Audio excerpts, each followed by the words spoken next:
Order.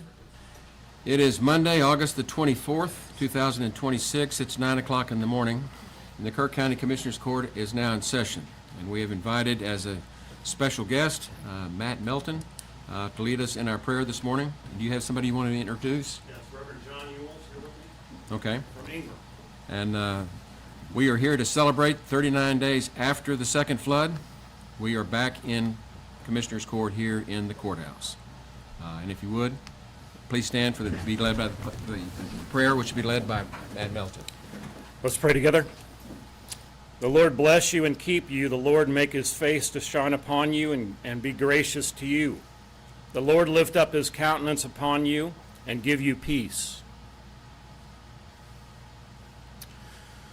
Almighty God, you have ordained the churches for the spiritual oversight of the people and the civic authorities for peace and justice in our cities and communities.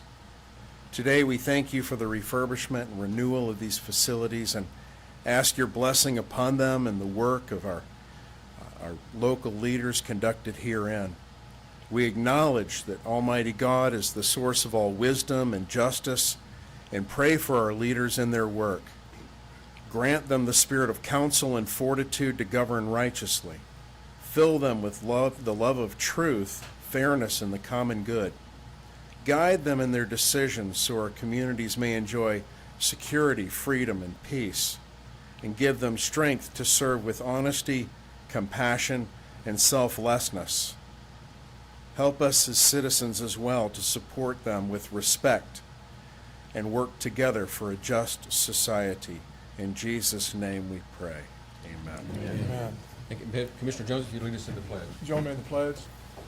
I pledge allegiance to the flag of the United States of America and to the republic for which it stands, one nation, under God, indivisible, with liberty and justice for all. Honor the Texas flag. I pledge allegiance to thee, Texas, one state, under God, one and indivisible. Please be seated.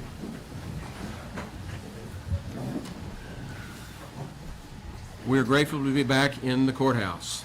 After 39 long days, we have planted the flag back in Kerr County. We're going to begin with public input, and this is the opportunity for the public to address the court and let us know what you think we need to hear. It's your opportunity to tell us and give us your input. The commissioner's input will be at the end of the meeting when we have our liaison commissioners' reports, when we'll do that. We ask everybody to please turn off your phone so it doesn't interrupt the proceedings. And if there's something, well, I've had at least 2 requests for speakers that, can you get this, Nadine? Requests for speakers on items that are on the agenda. If an item is on the agenda, we ask that you wait until the agenda item is, okay, let's get seated.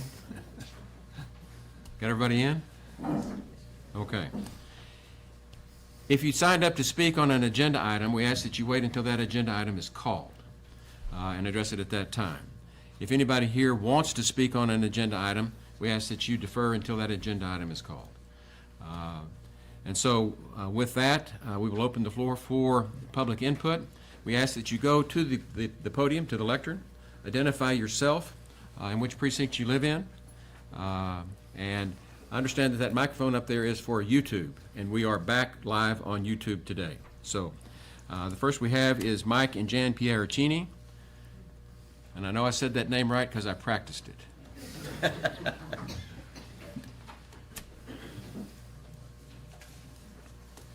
Good morning. My name is Jan Piericini. This is Mike Piericini. We are the founders of Gunny's Warriors, and we're here to talk about our upcoming event called the Kerrville Flags of Honor. And this is our 4th year.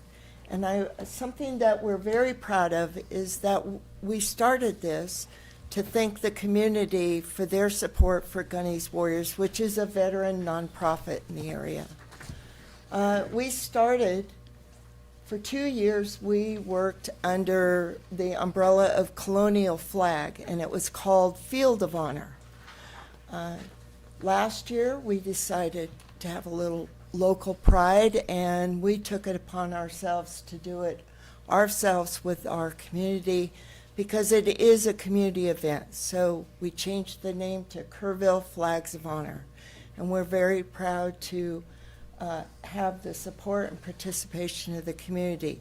This year will be September 11th through the 13th at the Star Park at Hill Country Youth Event Center. As always, there will be 500 of these beautiful American flags flying in perfect rows. It's free to the public.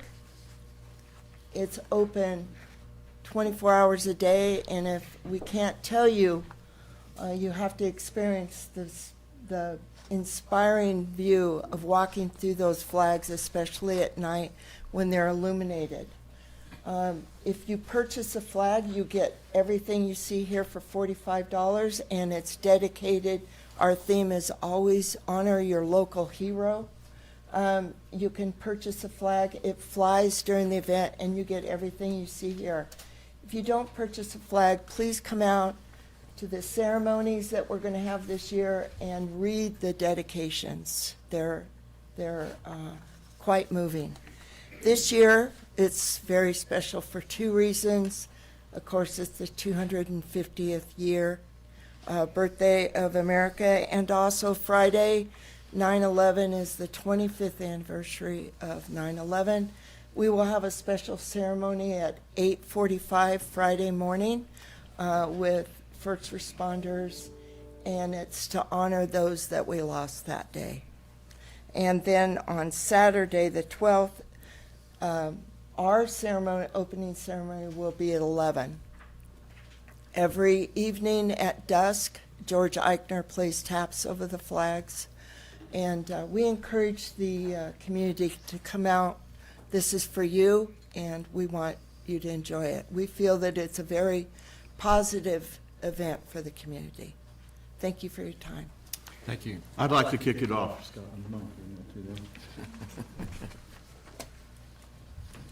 You bet. Thank you, sir.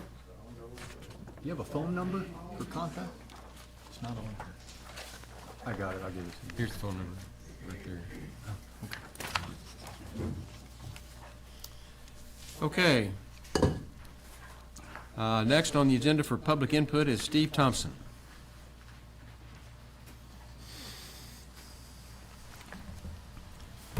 Good morning, Judge, County Commissioners.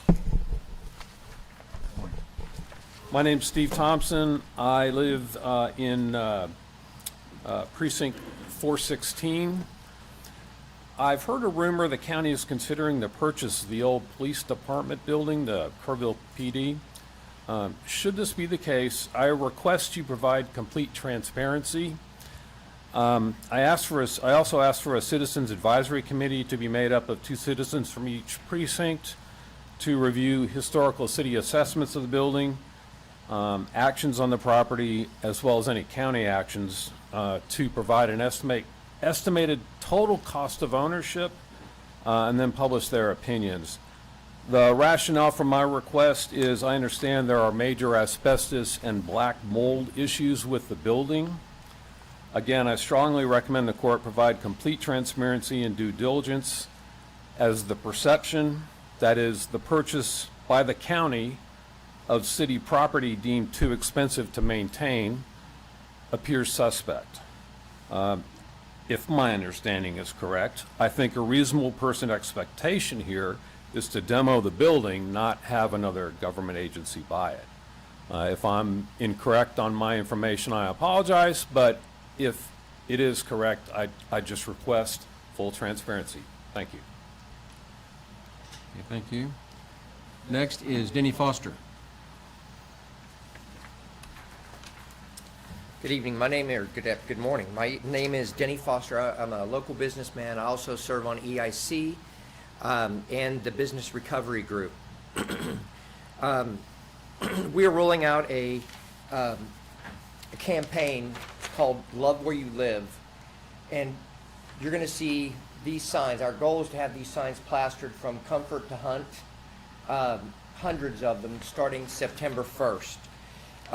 This campaign is to bring awareness that local businesses here need need your business. So we're asking people to spend locally, and the impact that it has on the community, we're trying to come up with some education to roll out. Todd Bach and Mindy Windelay are rolling out some education to explain why it's important to build, to buy here.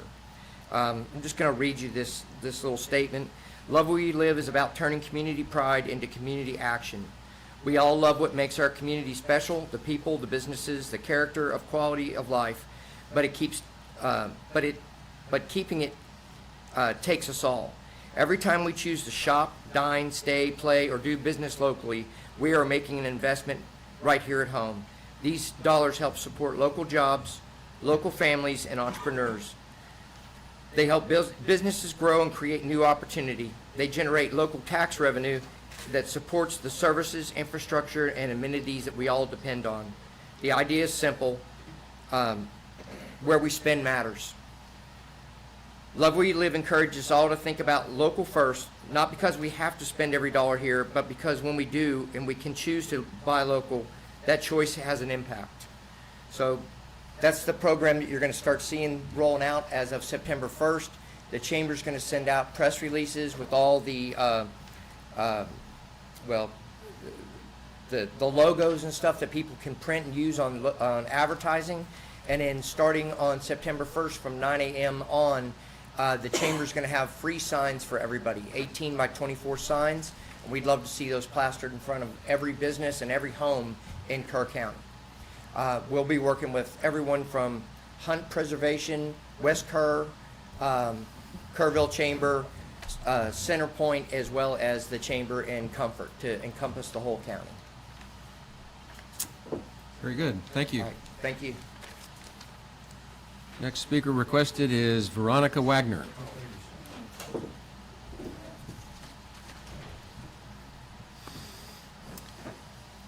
Good morning. First, I want to just let you know that. Identify yourself and Oh, I'm precinct leadership. I've never done this before. That's okay. I'm Veronica Wagner, and I reside at 120 Renee Drive out on Scenic Valley. And I just want to let y'all know that we continue to thank God for continuing to give y'all His spirit of wisdom and revelation and all the decisions that need to be made with everybody here in Kerrville concerning this flood. As I say, I reside on 120 Renee Drive at Scenic Valley, and I was flooded. I was the only one out there on the community that got flooded. The waters went all the way up to their homes at the back, but we were the ones that got flooded. This happened also in 2002, and so my request is that to get some resources, some physical people that can come out there and assess this whole area to see how this happened. Because I can't find a river, and I can't find a pond, and the waters came down from the hills and just filled up and came over like Niagara Falls. And so I just need some physical people to come out there and look at this whole area and look at the damage that is done at the stream that's posted, this ditch that's supposed to go all the way over, crosses county roads, and not do this. So being that this has happened twice, I just request some physical people coming out there to guide us in what is our responsibility and what is county's responsibility, considering that I have been paying taxes on county since 1988. I have resided there. And that's all I ask. Ms. Wagner, thank you very much. I would refer you to items 1.41 and 1.42 on the agenda, that matter will be addressed, which is why we try not to address them in public input. But thank you very much. Thank you. Okay. And I believe we've got two other speakers, one on 141 and one on 142, that we will call when those items are called on the agenda. It's okay. We're all good here. We're trying to get through this. Have you filled out a speaker form? It's an agenda item.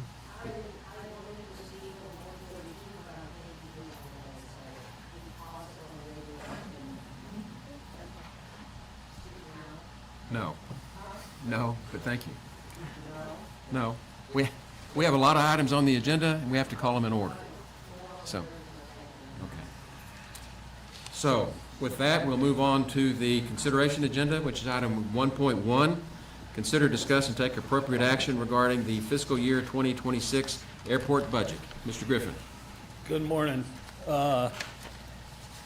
Back here now after 15 months in the job. Last year when I stood in front of you, I'd been there for 2 months, and I presented a budget that was a little short in understanding the details and how the county ran, but hopefully this one reflects a lot of knowledge learned over the last 15 months. Come to you again stating, first off, we'll state that due to a couple items, a couple new ground leases, we are better economically than we were a year ago. We continue to show positive on our budget.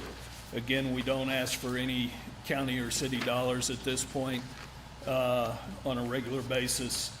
In fact, this year in this budget, we are sending $40,000 plus to Fund 48 out, which is basically putting it in our capital account for future tasks out at the airport to help fund our own tasks.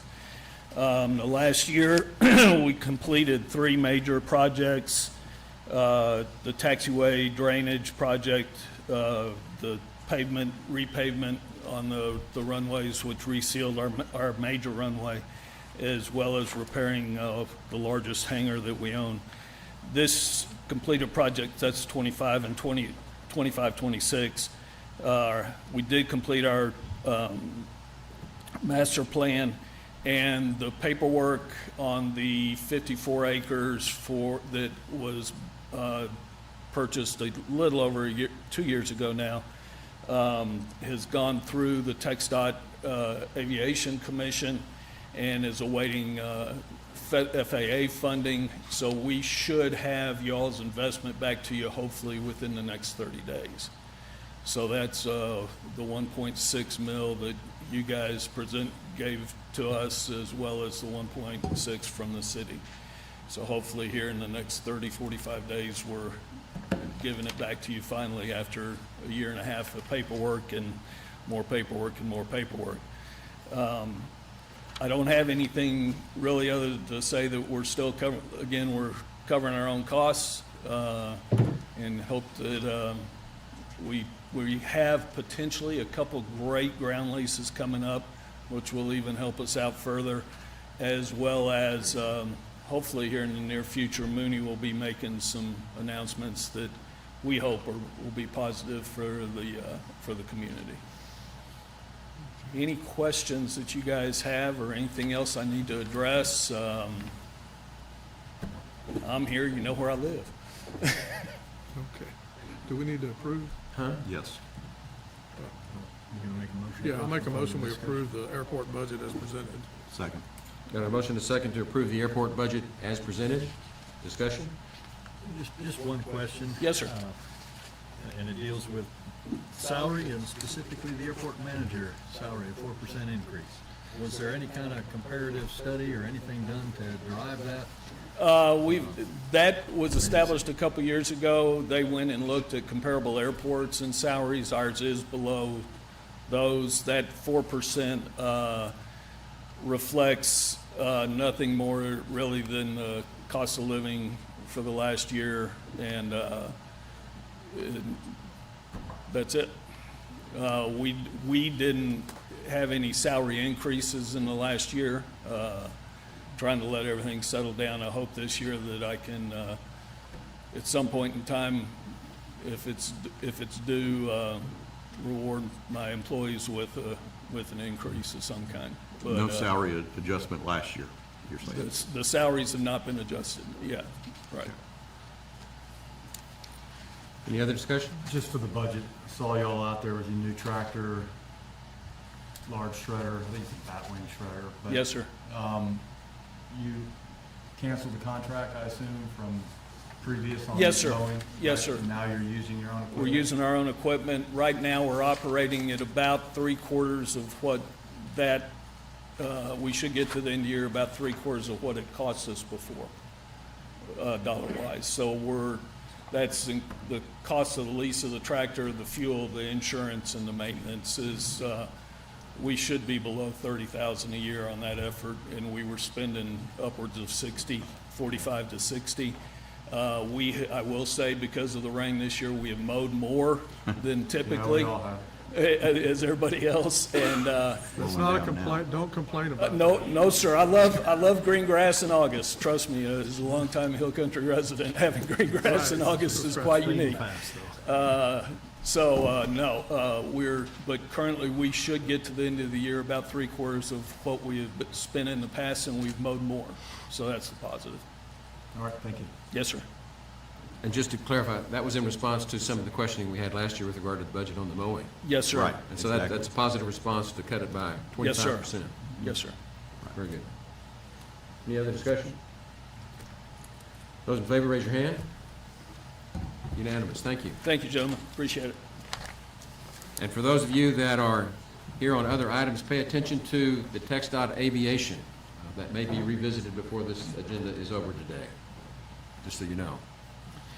Moving on to item 1.2, consider, discuss, and take appropriate action to accept donations to Kerr County Animal Control totaling $1,543.22 for the month of July 2026.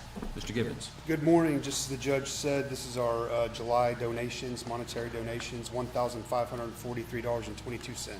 I move for approval. Second. Got a motion and a second to approve the donations to the animal control facility as presented. Any discussion? Those in favor, raise your hand. Unanimous. Item 1.3, consider, discuss, and take appropriate action to amend court order number 42026, accepting a $5,000 grant restricted donation from Best Friends Animal Society to reflect an additional $5,000 for a total of $10,000.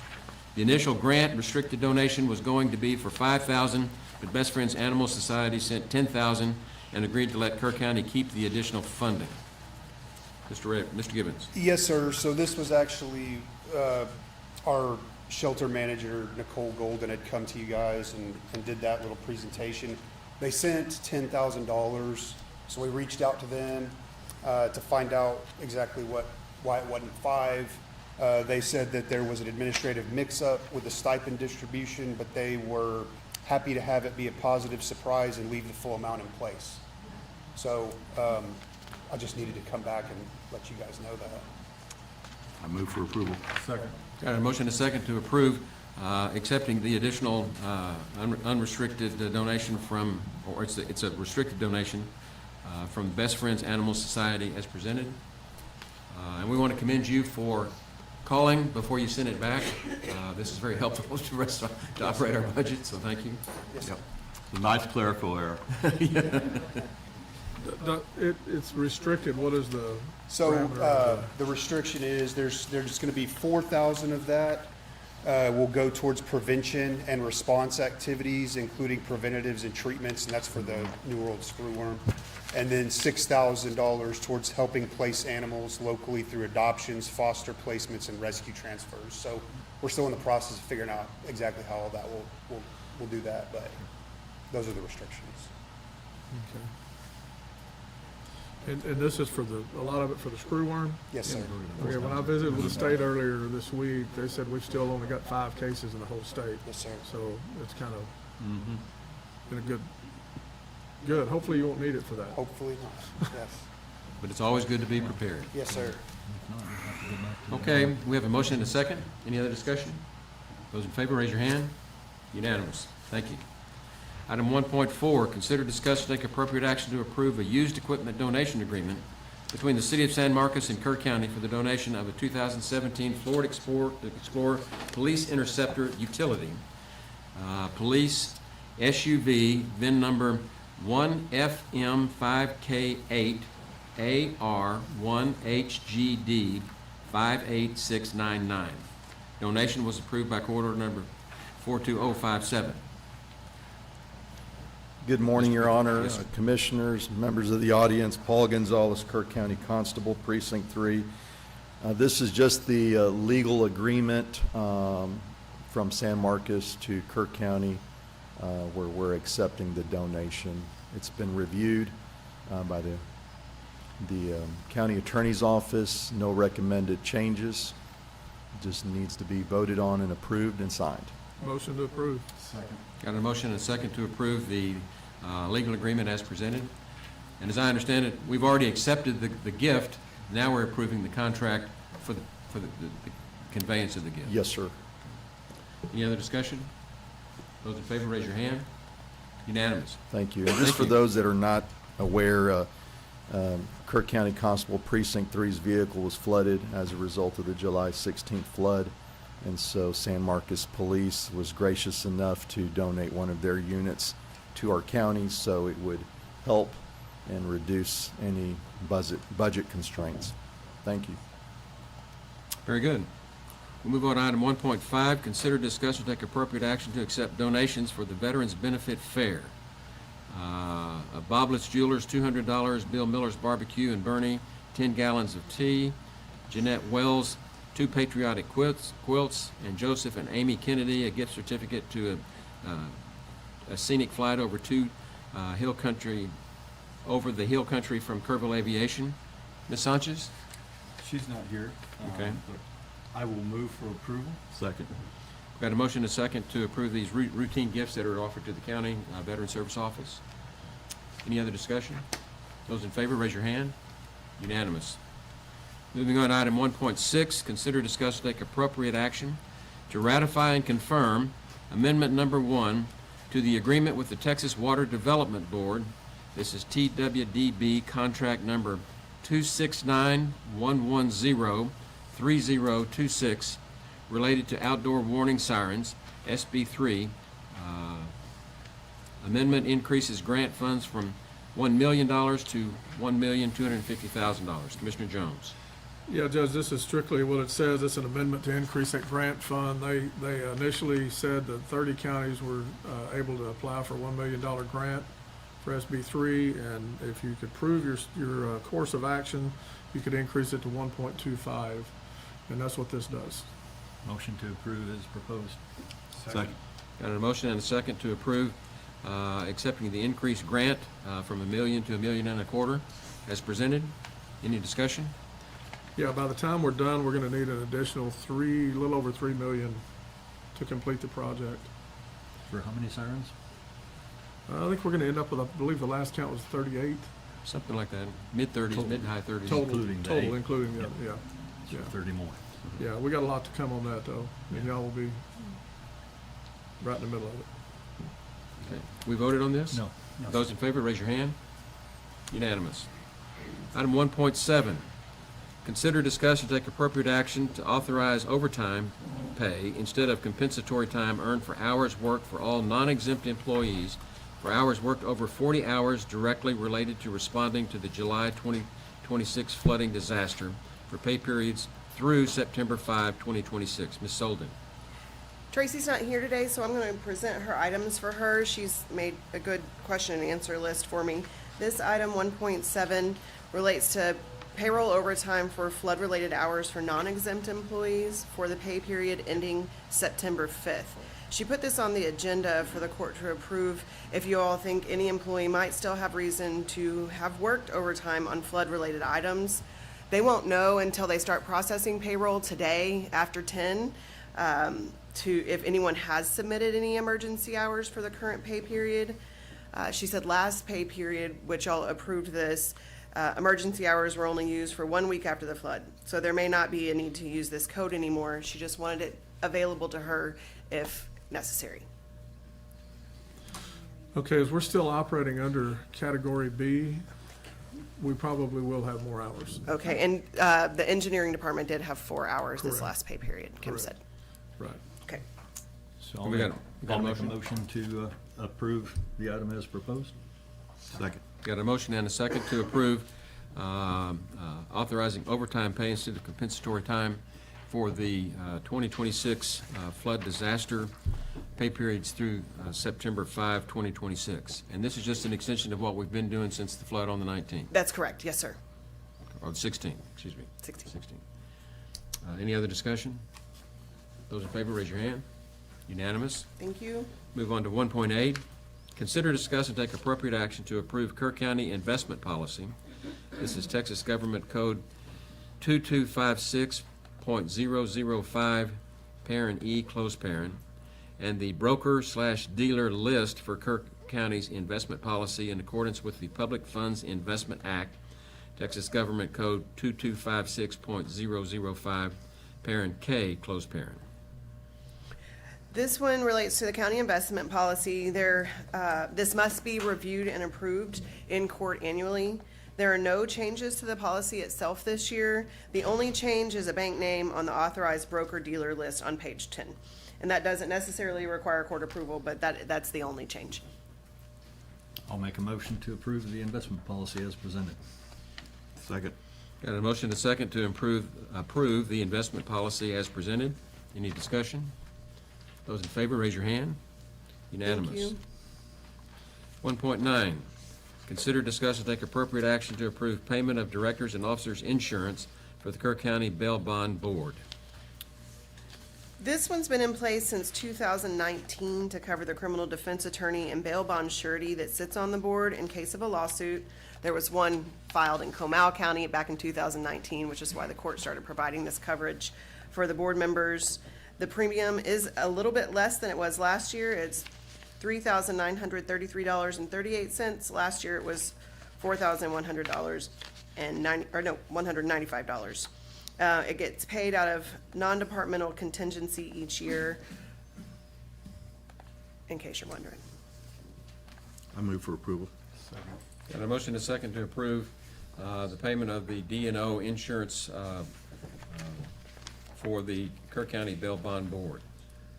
And this is something that I recommended a long time ago. Where possible, we try to have insurance for the members of our boards so that in the unlikely event they get sued, we do have some backup to help pay those expenses. It's helpful. I know they appreciate it, the members of the board. Any other discussion? Those in favor, raise your hand. Unanimous. Moving on to item 1.10, consider, discuss, and take appropriate action to ratify and confirm a purchase agreement with Pitney Bowes for the replacement of a postage machine and meter for the county treasurer's office. All right, this one, her machine was lost in the flood from July the 16th, and this expense will be one of those that's submitted to insurance. It was required in order to have a replacement machine sent to their office under the same contract and pricing. Our current 5-year contract has about 4 years left on it. I move for approval. Thank you. Got a motion to second to approve the Pitney Bowes postage machine and meter as presented. Any discussion? This has been in the works for the last several weeks, so this is just reaffirming what we already know. So, those in favor, raise your hand. Unanimous. Thank you so Thank you. much. She'll appreciate that, I know. Item 1.11, consider, discuss, and take appropriate action to apply for the Rural Law Enforcement Salary Assistance Program Grant in SB 20, Senate Bill 22. Mr. Gage. Yes, Excuse me, sir. Captain Gage. The annual Senate Bill 22 through the Rural Law Enforcement Salary Assistance Program through the Sheriff's Office. This is the annual one. It's the $500,000 that we do every year. So, Motion to approve. Second. Got a motion and a second to approve the Rural Law Enforcement Salary Assistance Program Grant as presented. Any discussion? Those in favor, raise your hand. Unanimous. Thank you. Item 1.12, consider, discuss, and take appropriate action to approve authorization to issue requests for proposal for administrative services for grant, community application, and implementation services for the Texas Community Development Grant Program for FY 2027 and/or FY 2028 Community Development Fund as administered by the Texas Department of Agriculture. Ms. Putnam. Okay, so what this is a new grant opportunity. It has not yet been issued. It's going through the Texas Department of Agriculture. They will be meeting on September 2nd, so at that time we will know more information as far as what the funding will be and what the percent match will be. Last year it was $750,000 with a 2% match. This year, there is a priority based upon drainage and sewer. So the point of this grant is,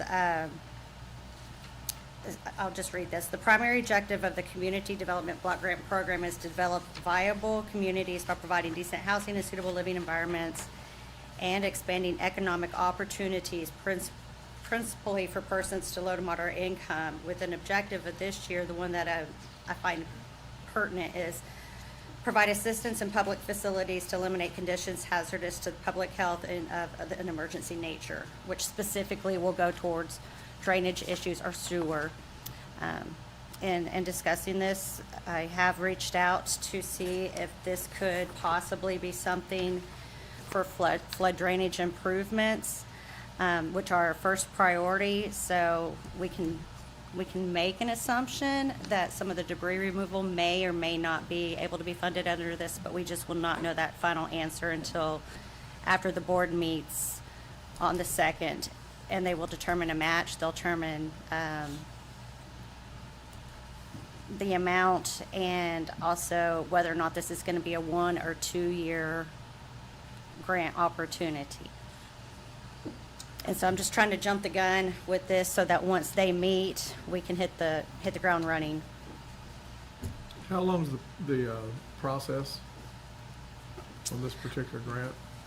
I honestly do not know the answer to that one. I can say that this is the same grant that was used for the Center Point wastewater, which, that took quite a while to complete that project, but it is the same. It's the same block grant. I don't see this particular one taking that long, but I do not know when the deadline will be for submission of applications. They will determine that at the September 2nd meeting. Well, Charlie Hastings was working on some drainage projects, and he brought it to the court, and I think, we agreed to study it at least and see if the whole idea was to better position ourselves to get grant funding. I don't remember all the details, but I would think, need to dust all that off and see if that's applicable or not. So one of the things, I'm not sure exactly what grants Charlie was looking into. I am assuming that this is one of them because this would be a big one. I know he did have some projects going on. I don't think it was specific to any one grant. I think he was trying to better position the county to do some upfront studies to help us get a grant. If I recall correctly. And once we get this submitted and have the capability of doing it, then we can go to the next steps and determine exactly which project we want to pursue. At this time, we don't really need to have that, but I can get with Bobby to see and talk with you guys to see where we would want it to go towards. It is based on scoring, so it depends on how well we score on the grant opportunity to see if we would actually receive it. But with the recent flooding, it looks like the scoring criteria are Kerr County would probably be a high priority in that, as well as some other communities around us, not just us. But this year, it does look like we have a better opportunity to possibly get this funding. What we're hoping, reading through the language of this grant, is that at some point we can apply these funds to help clean up. Yeah, I hope so, because I think you're gonna have a lot of competition. Well, thank you for going after this grant. I mean, within my precinct, I've already got 3, projects I would love this to qualify for. The challenge, of course, being it's within the city. No, it's county. Mountain Creek. I do We have to believe negotiate how that happens. the city can also apply for the same grant, I figured. and as they probably should. They have a huge issue with this as well. So their opportunity to score high on this grant is very high as well. I was hoping you would say that in a Yes. public meeting, that they have a lot of need for this grant as well as we do. Yes. But I know we need to make a motion to move for approval because we're already in discussion. Well, what I'm Right. asking for, yes, what I'm asking in for discussion. is not to actually go out to apply for the grant yet. Right now, I'm asking to go out for the RFQ for the administrative services, and then the next agenda item for the engineering services, so that we can start planning what we want to do with it when we apply and have a cohesive application. Were you making a motion? Yeah, I'll make a motion to go out for the administrative services for the implementation I'll at second. this point. This is the RFP. And the RFP. Got a motion and a second? Any discussion? I think we already did. Well, we're all excited to see I like this. 2% matching. Everyone in favor, raise your hand. Unanimous, thank you. Item 1.13, consider, discuss, and take appropriate action to approve authorization to issue requests for qualifications for engineering services for the grant community application and implementation services for the Texas Community Development Grant Program for FY 27-28. Community Development Fund as administered by the Texas Department of Agriculture. Ms. Putnam. Exact same thing, this is just for the engineering services. I move for approval. Second. Okay, got a motion and a second to approve the going out for the RFQ for the engineering services for the same Texas Community Development Grant Program we talked about in the previous agenda item. My only comment is we need to dust off the work that was done earlier and see who that went to. I kind of think we Talk went to through an Bobby. RFQ process and selected somebody to help us with grants. Well, we can get a report on that. Yeah, okay. Any other conversation? Those in favor, raise your hand. Unanimous. Moving on to item 1.14, consider, discuss, and take appropriate action on a request from the City of Ingram for a meeting with Commissioners Court and Kerr County Sheriff's Office regarding the contract between KCSO and Ingram Police Department for dispatch services. I put this on the agenda, but Sheriff, this is really directed to KCSO, not to the county. But what we have is the county has historically provided dispatch services for the City of Ingram for a fee, which hasn't been raised in a long time. And the Sheriff's Office has submitted a proposed increase for those services, which has met with some resistance with Ingram. I've had the opportunity to visit with at least one of the councilmen, and I think Commissioner Jones has too. And this was, they requested a meeting before the effective date of the new charges, which I believe is September 30. And so we put it on the agenda for today to give the public an opportunity to address the court on the matter. So I don't know if we have any motions or discussion at this point, but this is what that is. I thought you might.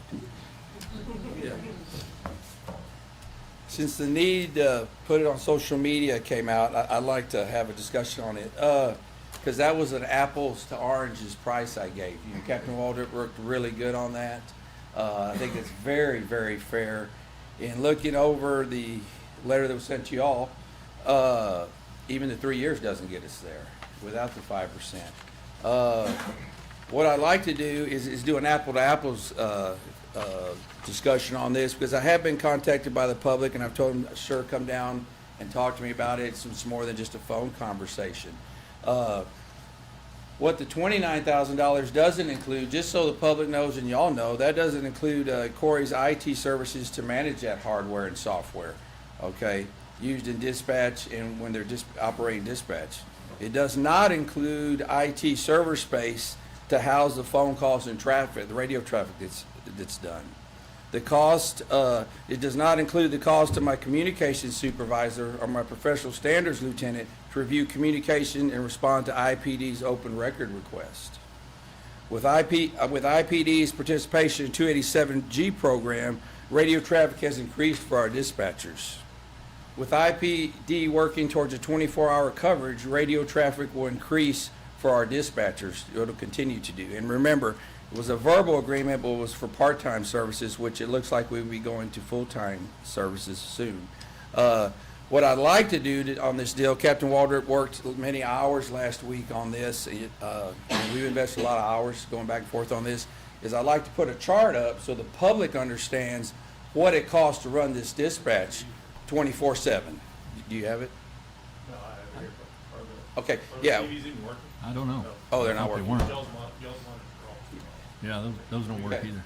We don't have our monitors out right now. No, Okay, well, can you discuss Sure, it real give quick? us He's gonna some explain, to us Jason spent a lot of over the time on weekend. this, to what it really costs. You know, I think Commissioner Jones and I spoke, my cost would be $89,000, $963 if it was me. But Open anyway, I'll records let Jason request is explain. huge. Cost of one dispatcher, that's more than 140% for sure. So basically, we took into account all the things that we didn't take into account last time. So, which is obviously our equipment, technology, hardware cost, our yearly software systems cost. Because you look at several things, just running CAD dispatch, that's $30,000 a year. Public safety, $6,000 a year. Our navigator system is $367,000 a year. Our mobile CAD's $23,000. I mean, we have all these additional software and hardware costs. I mean, we have 13 dispatchers, including our supervisor. Their approximate annual cost is $1,117,525. So it's all came out as like, if they're going to go to the 24/7 service, they're saying they're going to start covering 24/7. They're advertising for more patrol officers. So as the sheriff said, obviously traffic's going to increase. It's been brought out to public, or people have said, hey, they should cover at least the cost of one dispatcher. If you take the average cost of the 13, including our supervisor, that annual contract would be $85,963. That's to cover the cost of one of the 13 dispatchers. If you include all the hardware, software costs, and all that stuff, I mean, your annual cost for a dispatcher equivalent is $121,876. So, yes, and when we talked about this, 29.6 is a very conservative number. Because, you know, we kind of put a little bit of the blame on us for the complacency. So as soon as they went to 24/7 coverage, we should have renegotiated the contract then. So we try to come into this with a real conservative approach, just adding up to 5% increase each year after that, which is it's going to take us a long time to even catch up what it should be. Yeah. So, any questions on that? I mean, and like I said, we can't quantify the labor cost that IT puts into our system every year. It's hard to say the labor cost of what it costs our guy who runs our FOIA requests. Obviously, if we send stuff to the county attorney regarding those FOIA requests, it's their labor costs assigned to that, because we've kind of become we're kind of the record keepers of all their dispatch, and any 911 calls get funneled to us also. So we're providing those services to them on top of the dispatch services. So there's a lot of county involvement for them just to participate in our radio system. Without a doubt. I do have a question. Do we need a motion before I can ask, or can I go ahead? I think we probably should. Well, if we're going to take any action. Well, I don't know if we are or not. Yeah. Well, let me just ask my question. Jason, on the software systems costs, I went through everything that Sheriff Letha sent over the weekend, and it's a good analysis. I'm just curious, though, what really caught my eye was the software systems costs. $445,000. Is that an annual cost? Yes. Tyler's expensive. You can ask Wow. Corey. Because, I mean, that Navigator is $367,000. Well, that's what replaced Odyssey. So when you look at our Navigator replaced, and of course that encompasses all the court systems and all that stuff. So that's yeah. I'm just curious whether it's annual or if that's, you know, you got to spend that every 4 years or something. That's a big cost. It's a good breakdown. I mean, dispatch is expensive. They're getting a small taste of it for $29,600. Yeah, so right? that's what we started at. We're trying to, you know, we didn't want to sticker shock them, which I didn't think that would sticker shock them. I mean, obviously, if you're running a budget and you're running a municipal budget, I don't think if you can't account for $17,000 more dollars. I think they have bigger problems than what they're looking at on that type of increase in contract. Well, Jason, you're right. Part of this is our fault for not neglecting, renegotiating, or increasing over the last 6-7 years. So basically, they've been getting a heck of a bargain for all those years, and all the turmoil over there and what have you in their departments. So they got to realize they've been getting a bargain, and this is a pretty low ball increase. To tell you the truth. So we wanted to do a gradual increase, and that's what we thought we were doing. In their opinion, right now, it's not. But you know, it is a gradual increase because it should. I mean, it should be an equivalent if they're gonna continue to expand their capabilities and use our services. Then, I mean, we got to look at it. I mean, we're we're using a lot of dispatch services, a lot of calls that come through. And it started out part-time. We did. So Jason, when I first saw the letter from Ingram, I was kind of sympathetic to their cause and kind of leaning that direction. But after I saw the analysis that you put together that the sheriff forwarded over the weekend, yeah, not so much anymore. But my question is, have you shared all this with the city of Ingram and their city council? Because I think they need to understand why the cost is so much higher than what it's actually a good deal at even the 29,000. They've asked for a meeting. I thought that's what today might be, but willing to have that meeting anytime. But just so, like I said, the public knows, you know, it's not just talking on the radio. What is it? $1,584,000 is what it costs to run our dispatch, you know, 24/7, 365.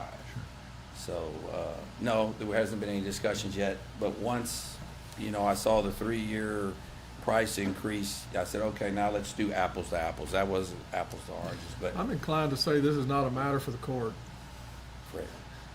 correct. Let me weigh in. Yes, sir. We don't have a motion on the floor. Or a second. And so at this point, this really becomes more of an information item. And so just to go back and kind of reset the stage so the public knows what we're talking about. Ingram discontinued services, certain services in their jurisdiction sometime many years ago. And the sheriff and the police chief there in Ingram have worked in the past on trying to address some of these inequities. The letter that we received was actually from the city of Ingram, and the city of Ingram and the city and the county and Kerr County do not have a contract. We are not contractual parties to any of these discussions that you're listening to right now. It is between KCSO and Ingram PD. And so the city council there in Ingram reached out to us to get involved in this discussion. I know that I've talked to at least one, and I know Commissioner Jones has talked to at least one member of that body. We have repeatedly reiterated to them that this is a matter between the sheriff's office and the PD. It is not something for the county. So in terms of action, I echo what Commissioner Jones is I think illuminating, that the county has no dog in this fight. We are here to assist in any way we can assist, but we're not a party to the contract, and we don't have anything to do with it. Say what? It is a contract between Kerr County and the city of Ingram for the dispatch services, that we've given them notice of termination so that they can plan in their budget, and they will continue to provide the services of the sheriff's office through the end of the fiscal year, so September 30th. Yes, ma'am.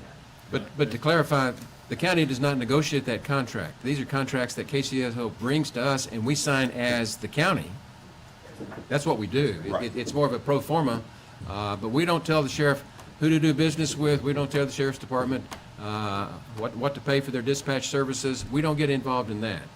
We have to be the ultimate legal party that signs the contract on behalf of KCSO. But this matter does not involve this court at this point. It's my emphasis here. All we have to do is approve a contract if you present us one.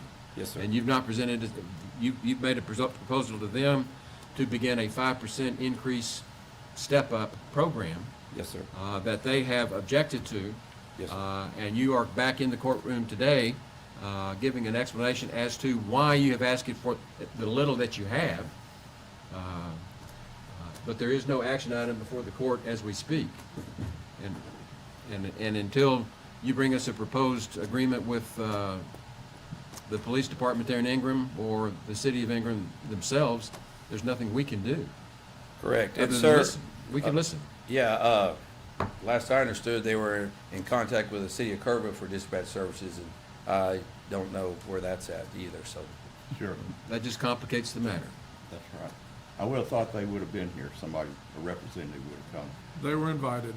I know. You know, I've done that before. Sheriff, I assume this is just the cost of incorporation, right? Yes. If you want to try to incorporate, you want to have your own you know, police department, great. They also have their own fire services, right? Volunteer fire services, which also get dispatched Through us. through us. Yeah, car right? yeah, through, yeah. Not through just us. their police officers and their medical, but if you want to compare it and they want to try to go shop somewhere else, they're going to also ask Kerrville what it costs for incorporation, and Correct. what it costs for dispatch services, and they're Correct. probably going to get $1 million answer, right? Correct. So when you look at 29,600, it's pretty. That was very fair. One other point, they used to do some of their own dispatching. Correct, from 8 to 5, Monday through Friday, and then they'd flip a switch and it would come to us. Right. But we do, for several years now, we've done it 24/7. So they have the capabilities. If they wanted to do their own, you know, to be, as you can see what it is for ours, you know, 1 point. Well, and a good example, prices go up. How have you raised the daily rate for prisoners over the I've done same that period? twice, started at 45, then went to 65, and now at 100. And yeah, I lost some people, you know, but I still have some. But I mean, that's the price of doing business. The jail's over 6.5 million a year. I mean, Exactly. believe me, I say this story all the time. When I took office, I bought an equipped Tahoe for $54,000. Today, it's $109,000. Every year, in 6 years, I've never had a vendor give me a break or it's less. It's always 3 to 5% more. I know this is 140% more. Say it's our fault. I took office in 21. I haven't increased it, but I had the hope that they would maybe pick up where they left off. But we're in year 6. I don't see that happening. Good point. I just encourage you to maybe post this on your Facebook page or something, your analysis, because it's a good job and it'll help the public understand that you're not. I agree with you, Rich. Put the Now I screws do. or I mean, at something. first I thought this is maybe, you know, I don't like going to social media with stuff, but now it's out there, so I have to defend the sheriff's office in the county. Yeah, I'm not sure who wrote that letter either. Anyway, That's it on that, Judge. Well, we don't have any action item before the court. We've had a discussion which I will deem to be an information item. Is there any motion to be made at this point? There being no motion, we'll move on to the next agenda item. Thank Yes, you. sir. Let's go to item 1.15, which is to consider, discuss, and take appropriate action to approve a $500 donation from a citizen for the Sheriff's Donation Fund 72370-531. Sheriff Yeah, Lee. just looking for the court's approval to be able to accept that money and put it in our. I move for approval. second. Got a motion and a second. Those in favor, raise your hand. Unanimous. With that, we're going to take a 10-minute break. We'll be back at 10 minutes after 10. Okay, that air conditioner works. Yeah, it's getting pretty good.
development. Come back to order. The next item on the agenda is a timed item at 10 o'clock. It's item 1.16, consider, discuss, and take appropriate action to approve E-bonds master service agreements for a secure online system that integrates jail data into an automated paperless bail bond system between Kerr County and Gencor Candeo Limited, or Genesis Group, for payment collection service for E-bonds with Govolution LLC Deluxe for a subscriber internet-based electronic payment service for E-bonds and for the county judge to sign same. Sheriff Letha. Yes, Judge and Court, we're looking for y'all's approval on this, and kind of, I do have the representative here. They'll give you a brief overview of E-bonds. But just so you know the way the system works, obviously, if somebody gets detained or arrested, they're put in jail, they're then magistrated and given a bond. Currently today, it's kind of what we call a paper bond. They'll come over and place a bond on them.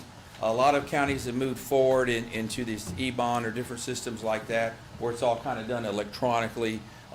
Helps me, because people have to come to the jail to do this stuff.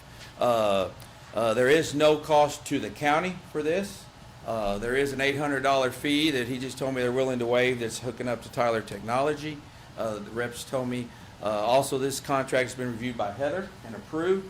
So at this time, I'm going to let him give you a little brief overview. I know we have a long agenda. Give him a brief overview, and he's got somewhere to be anyway. I'll keep it quick, Judge. Commissioners, thanks for having me this morning. E-bonds just allows the bondsmen to do everything. Identify yourself. My name's Nick Moss with E-bonds, sorry. Okay. It just allows the bondsmen to do everything electronic and remote so that they're not having to go back and forth to the jail, and it'll reduce the phone calls the sheriff's department has to field from them. Every time an inmate's put in, they don't have access to that information, so they're having to call and ask on all of that before they can submit that bond. So this just allows them to have access to that to speed up that process. I move for approval. Got a motion and a second to approve the E-bond system as presented. Holt? Mr. Holt? We've got a motion and a second to approve the E-bond system as presented. Any discussion? Yeah, so does the person needing a bond have a choice, or do they have to use your system now? So this would be the bail bondsman utilizing the software, and they do have a choice. If they still want to take paper to the jail, they can. So they're not it's the required to use bondsman it. who Yes, actually sir. does Yes, all sir. this? Yes, sir. Yes, sir. Okay. And the bondsman has had an opportunity to come and go through some training that we came and provided, and they've had an opportunity to speak up at the bail bond board meeting, and I think they all are interested in. Okay, so they did come to the meetings and look at it at least. Good. And where else are you active? So Other counties? close by here, we're in Kendall. We actually go live in Llano County this week, and then Gillespie's not far behind it. But we're in over 80 counties between the three state, between Texas, Louisiana, and Georgia. And then Colorado, we've wrapped up about 2/3 of that state as well. So Okay. And our bondsmen who are working in Kendall County are already. that's correct. Yes. Any other discussion? Those in favor, raise your hand. Unanimous, thank you. Thank you. Okay, that's the last of the timed items. We're going to begin a series of agenda items. I just wanted to alert everybody what to expect here. We've got 5 road and bridge items, 9 HR items, 7 tax items, 2 debris items with 3 speakers, and 2 on elections. And all that has to be done hopefully before noon or so. We got 10:45 Off we go. Yeah. Next item on the agenda is 1.17. Consider, discuss, and take appropriate action to revise job description for the county engineer position. Morning, Court. We just have a very quick update, just a very small change to the county engineer's job description. We'd like the court to, and you should see it in red in your packet. We just request that you consider, discuss, and take appropriate action regarding that update to the county engineer's job description. Motion to approve. Second. Got a motion and a second to approve the revision of the job description for the county engineer as presented. Any discussion? Just, was the only change taking out the CDL, or what are the other changes? That, and then also giving some time to acquire a CFM Oh, that's right. designation. Yeah. Any other discussion? Those in favor, raise your hand. Unanimous. Next is 1.18. Consider, discuss, and take appropriate action to approve and release request for qualifications for general engineering services. Mr. Gore. Again, before you is the RFQ for general engineering services that would allow for one company to work as sort of a contractual engineer on an as-needed basis. Office requests that we, that you consider, discuss, and take appropriate action regarding this RFQ. Motion to approve. Second.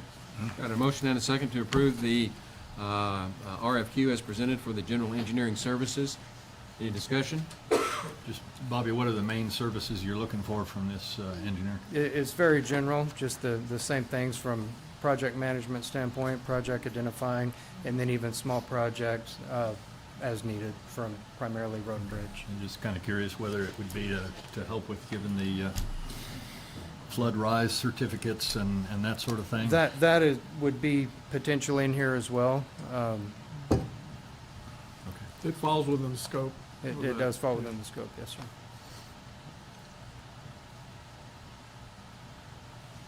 Any other discussion? Those in favor, raise your hand. Unanimous. Thank y'all. 1.19, consider, discuss, and take appropriate action to go out for annual bids for delivered fuel. Ms. Hopper. Good morning. We are asking the court to give authorization for us to go out for delivered fuel bids. Once we put out the bids, we will come back to the court to open the bids on September 28th, 2026, and also award the bids in court on that, at that time. It's just a thing we do every year. We got a motion and a second to approve going out for bid for the delivered fuels as presented. Any discussion? Those in favor, raise your hand. Unanimous. Item 1.20, consider, discuss, and take appropriate action for the Commissioners Court to surplus RBU 201, a 2012 Ford F-150 crew cab pickup with VIN number 1FTEW 1CM1 CKD 04360. Ms. Hoffer. We ask the court to approve the surplus of a 2012 Ford F-150, which has been the primary transportation for me. We started having some problems with it, and I started driving. We had an SUV that the office uses for doing county business in, but during the flood, I was driving that vehicle because we couldn't figure out what was wrong with this pickup. They have figured out, but I think we're starting to run into where we're going to start having more problems. So we would like to utilize this unit as a trade-in for a replacement truck for the use for the road administrator. Trade-in value that we have received is $7,500. So we'd like to surplus that truck. The next item would be to get permission to purchase a new truck. So I don't know if you want to hold off on that until the second. I move for approval. We've got a motion and a second to approve surplusing the old truck as presented. Any discussion? Those in favor, raise your hand. I was just going to ask, so can't we get another 10 years out of this 2012? Come on. If it was my personal truck, I probably would. Move on to item 1.21, consider, discuss, and take appropriate action for the Commissioners Court to approve the purchase of a 2026 GMC 1500 pickup to replace the department head's 2012 Ford F-150 pickup that we just surplused. I'll just give a little history on it. The 2012 Ford F-150 truck that is driven predominantly by me is recommended for replacement under the 25-26 fiscal year. The truck has been serviced 5 times for an electrical problem over the last 4 months, making it an unreliable vehicle. I use that vehicle to conduct site visits, do county business. During the disaster, it would have been a vehicle that I would have used for the 2026 flood to go to different sites to photograph and assess damage. The current truck does not provide the right reliability required, and so we have 2 trucks proposed for purchase in the fiscal year 26-27 budget. The next budget, we would like to remove one of those trucks off of next year's list and purchase this 2026 GMC 1500 pickup in the amount of $54,818.64, which includes the trade-in of the 2012 Ford truck valued at $7,500. We have received 3 quotes on similar vehicles as per the purchasing policy and have determined this truck to be the recommended unit to purchase. This purchase would be paid out of line item 16-681-565. It's the Road and Bridge Equipment Fund. And if approved, the available balance in this line item at the end of fiscal year 25-26 purchases will be $434,560. Move for approval. Second. Got a motion and a second to approve the purchase of the new replacement vehicle for Road and Bridge as presented. Any discussion? Yeah, I think it's interesting that the Road and Bridge Administrator is trying to justify the need for a truck. And I agree, we need something, but we've moved to leasing a lot, and that seems to be advantageous. Has that been considered? I don't think that we did consider that on this. We do have a couple trucks that were leased, they weren't leased, they were purchased at the same time that we're going to keep a little bit longer term. I have not, but we most certainly can look into it if the court would like for us to do it. Considering you got 14 years out of the last purchase, I'm kind of thinking we might not want to have a lease on this vehicle if you use the same Yeah, tender and loving care. when we got it, get we the got life it out of used.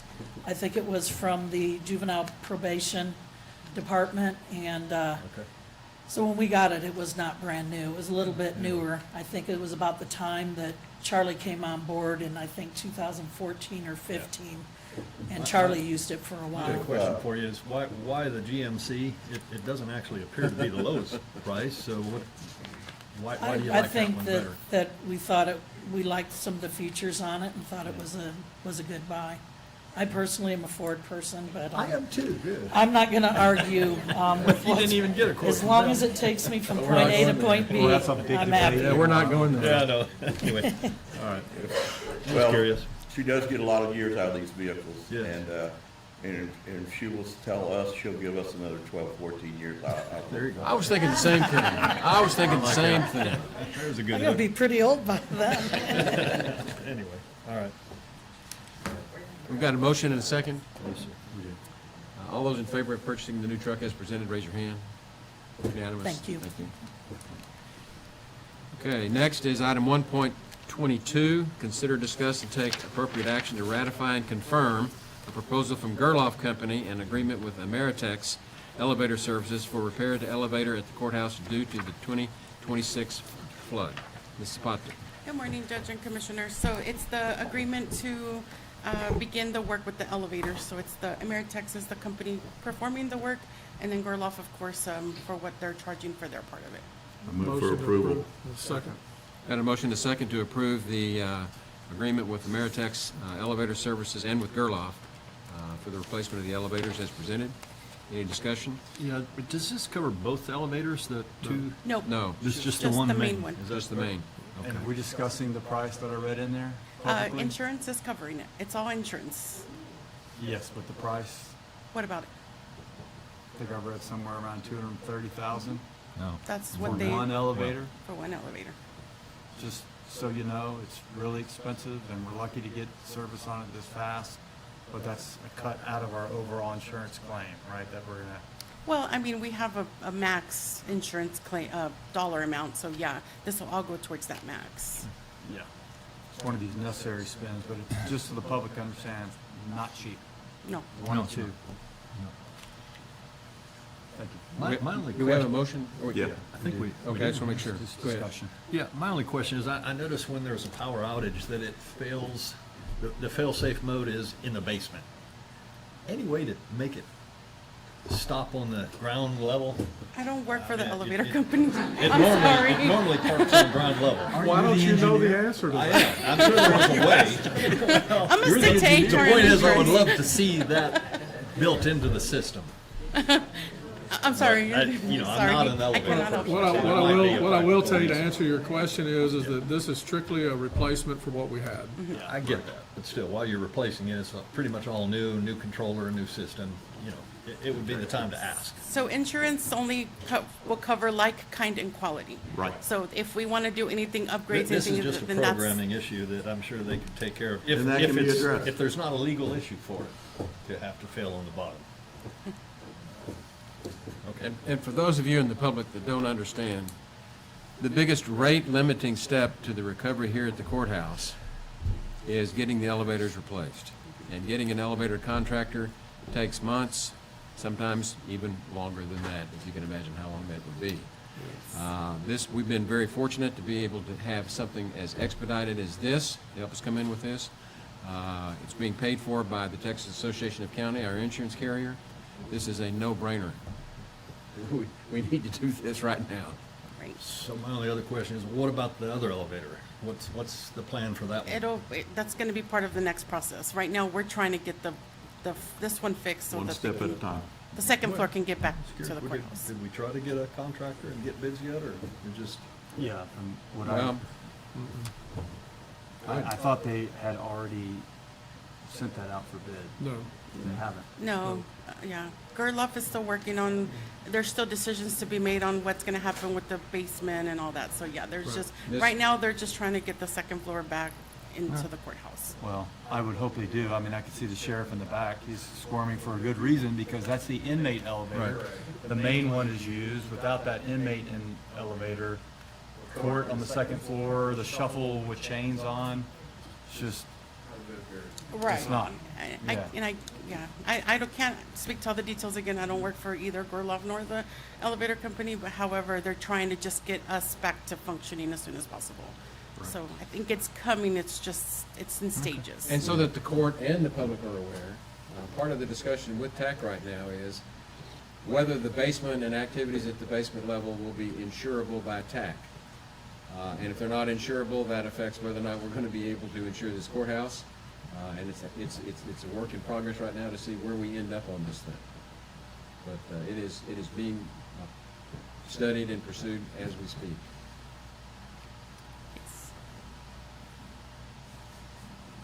So this is on the elevator contract and the Gerloff contract Right. for the main elevator. Yes. And Any other discussion? Those in favor, raise your hand. Unanimous. Item 1.23, consider, discuss, and take appropriate action to ratify and confirm job order contract with Gerloff Company for renovations due to the July 26 flood. Renovations to be done at the Justice of the Peace Precinct 3 located at 550 Earl Garrett. Ms. Zapata.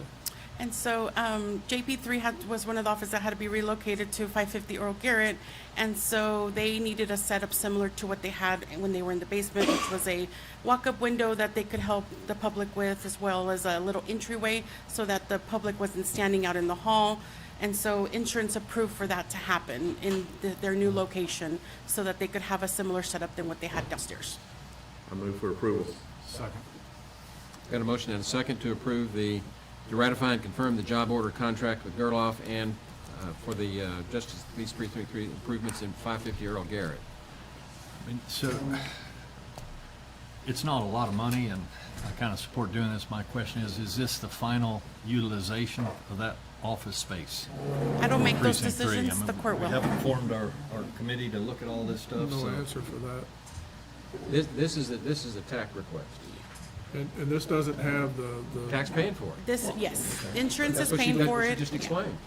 Insurance is window- paying for it because they get us, they Like want to that. get us back to what we were, even with the moving. So even though we moved, they're trying to The get the walk-up same window in the setup. entryway, they had They it had at it. Precinct Mhm. 3, and so, because our insurance company covers replacement in like kind. Yes. That's why it's already been approved. This is a ratify and confirm what they've already started. But the window they put in is not the type of window they would normally have for a final disposition. Correct, it's just a little slided window. Yeah. It's just a regular sliding window. Yeah. Well, we don't even have that at precinct 4. Well, but this is insurance requirements. I know. So this is covered, and so this is what they've offered. And it's because they had it downstairs. So Exactly. it's getting them They're to that replacing same it. setup. Any other discussion? Those in favor, raise your hand. Unanimous. Moving on to item 1.24, consider, discuss, and take appropriate action to ratify and confirm job order contract with Gerloff Company, Inc. for the repairs at the Ag Extension Office due to the July 26 flood. Ms. Zapata. And this is, the Ag Extension Office suffered damages from the flood, and so this is just the contract, an estimate to repair those, the Move for flood approval. damage. Second. Got a motion and a second to approve the contract with Gerloff for the repairs at the Ag Extension Office as presented. And these were things that were not in the original assessment that TAC has come back and offered to do because of the damages in those locations. And we'll see another one here in a minute.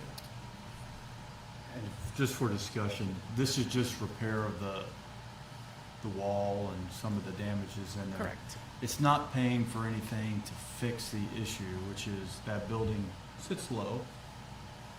The rest of the landscape, as we've seen, sits high above it. That's So correct. we need to think about in the future, which this is not part of, and I know, well, actually, I don't know, but I believe my fellow commissioner is already involved in this, and I've seen that as well. And it's really looking like a water collection system and a French drain is gonna be needed, because that's just gonna keep sucking water off the back of Riverstar, the way it's built. And you're gonna continue to have this again, because water does have a memory. So, but that's not paying for any of that. Correct. No. We have This to is find just to funds get for them that back to, yes. for prevention. As a liaison, I've got appointments this week to look at that, been dealing with it, also the possibility of grants, so, anyway. Thank you. But the insurance doesn't cover the upgrades Correct. or the improvements. It just covers Just the repairs. Thank you. Any other discussion? Those in favor, raise your hand. Unanimous. Next item is 1.25, consider, discuss, and take appropriate action to ratify and confirm the job order contract with Gerloff to move the contents of the Ag Extension Office in order to perform the repairs. Ms. Zapata. And so this contract is, an estimate is to help them move out so that the repairs can be done and they'll help move back. I move for approval. Got a motion and a second to approve as presented. Any discussion? Those in favor, raise your hand.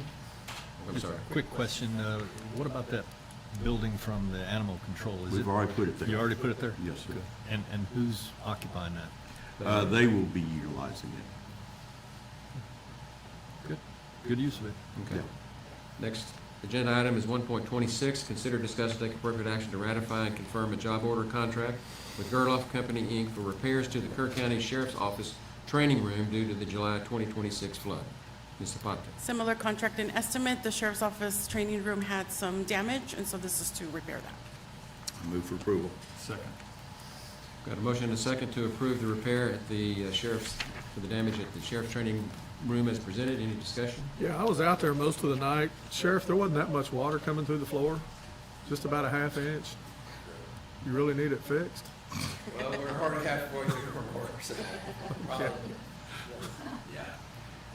That was horrible that night. I will just tell you, the sheriff was on his hands and knees pushing water, trying to get it out of the building while we were watching it flood. Yeah. Sounds like you didn't do a very good job. Right. Actually, I will come to the defense. The efforts that night were Herculean. We were able to move that incident command center within 30 minutes over to the ag barn. But we still have repairs that need to be made at the sheriff's training room. Right. I've got like 18 people in one office right Yes. Yeah. And he was very accommodating for this because he was able to move all of his people from one department into the training room while they repaired the other one and then flip it back while they do the other. And save the insurance and the county quite a bit of money. Where'd all that water come from? Was it a Uphill. leak or is All it a uphill. low area there? All uphill. Runoff. It's all runoff water. Yeah, it blew out through a fence, everything. Okay. Any other discussion? Nope. Those in favor, raise your hand. Unanimous. Item 1.27, consider, discuss, and take appropriate action to rescind court order number 42061, approving proposed salary increases for elected county and precinct officials for Kerr County fiscal year 26-27. Ms. Zapata. So on the elected official salaries that was approved at the last court, there was a miscalculation on the pay period for the elected officials that will be leaving at the first of the year. So it just was a miscalculation on the pay period. I'll move for approval. Second. Got a motion and a second to approve the rescission of the posted salaries for elected officials due to an error. Any other discussion? Those in favor, raise your hand. Unanimous. Item 1.28, consider, discuss, take appropriate action to approve proposed salary increases for elected county and precinct officials for Kerr County fiscal year 26-27, and authorize the county clerk to publish same on August 26, 2026. Ms. Zapata. So these are the new figures on those elected official salaries. They were reviewed by the treasurer's office, who had originally found the mistake, and so she's was in agreement with them. I move for approval. Second. And motion is second to approve posting the corrected proposed salary increases for elected officials as presented. Any discussion? Those in favor, raise your hand. Unanimous. Item 1.29, consider, discuss, and take appropriate action to adopt the position schedule for FY 26-27. So y'all were handed the position schedule this morning. It's a fluid document, so it's constantly changing. It was ready early part of last week, yes. However, after we started having those meetings with Mr. Worling and Worling and Associates, we realized that there was just too many questions from the department heads and elected officials, and so more information was added to the position schedule in order to make it a little more clear and transparent, which resulted that we were not able to get over to the auditor's office in time for her to review it.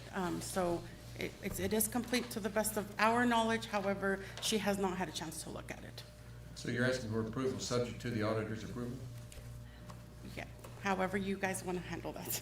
Just Well, want to kinda be looking open and at the transparent. auditor. What do we need to do here? That'd be fine, and if there's something, we can bring it back. Okay. It's constantly changing anyway. It's not like it's set in stone and that's it.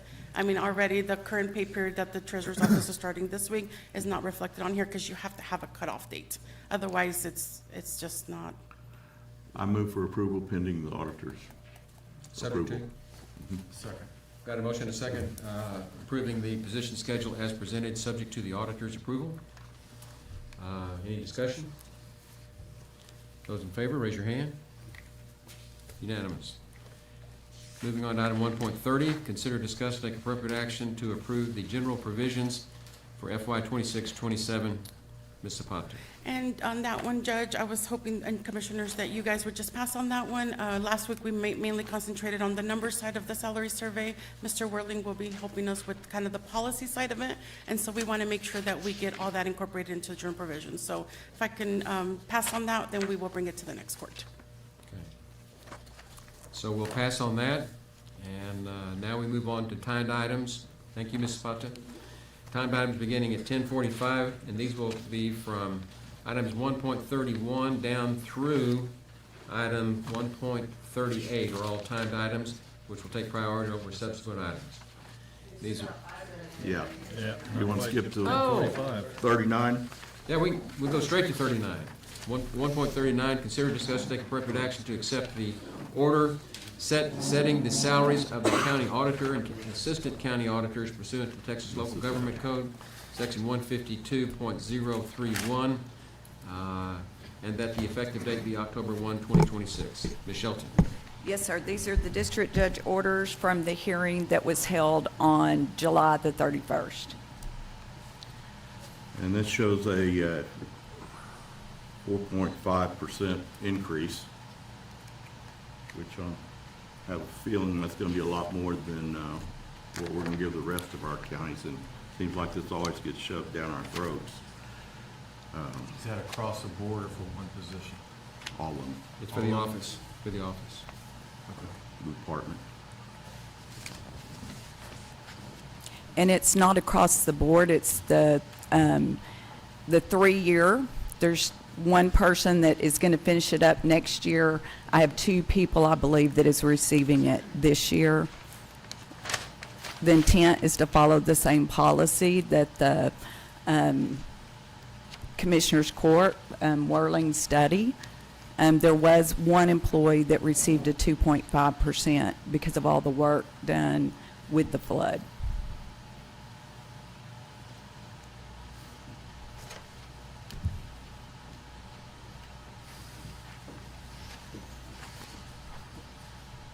Well, we don't have a motion yet. Make a motion. Okay. We've got a motion to approve the, accepting the salary order as presented for the county auditor and the assistant county auditors. Is there a second? Well, I'll second it, so we have the matter before the court. Discussion. Well, this I falls said my into one of part. those categories that we don't really have a say in, from what I understand. This is done through the district courts, is that correct? That's the reason I wanted discussion on it. The district judge sets the salaries of the county auditor and the county auditor's office and the court reporters. Right. Court reporter's item is next. Yep. And the hearing was held as required by local government code on the 31st of July, on the courthouse steps, no less. Right. Yeah. It's a shame that we're not in better sync with our district judges. It's just, you know, when I We look go at through any this every year. increase year to year, I always do a federal government look. What's COLA look like? I'm sorry? What's COLA look like? And it's normally about 2.93%. So anything that goes above that, it gets my attention, just to let you know, for the annual increase. And that's at 4.5. I know we've had some increases that have been about 1%, but that's where it gets my attention. The district court doesn't have any authority over her salary or the assistant salary. That is the district judge after the appropriate hearing to set those salaries. There is division of that department. Right. Because it's part of the Why do we budget. vote? Yeah. The district clerk shall certify the order to the commissioners court of the county for its observance. The commissioners court shall cause the order to be recorded in its minutes. So your vote can be to cause the order to be recorded within its minutes. You don't get to change the decision of the district judges. Well, what happens if it doesn't pass?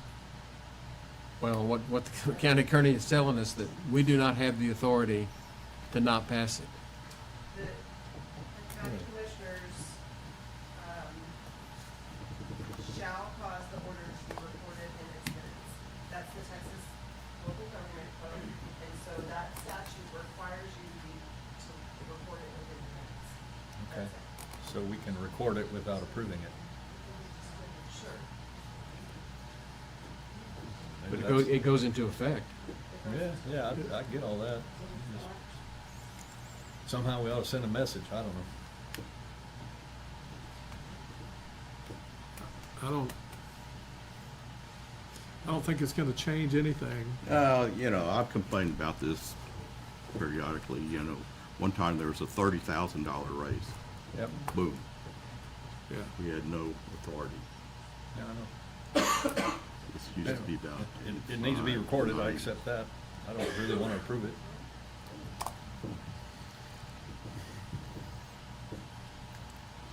Any other discussion?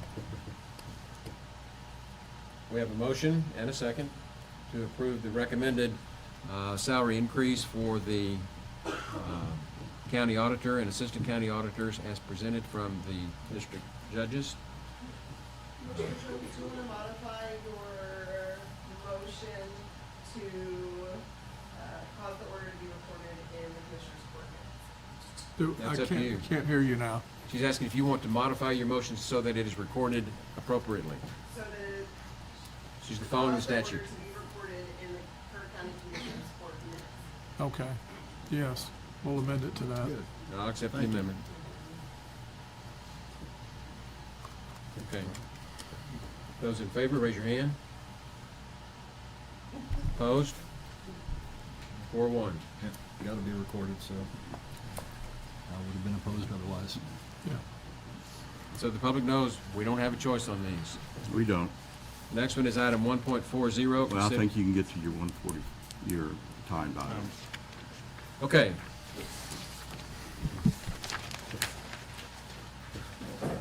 The Bob Reeves Show. Okay.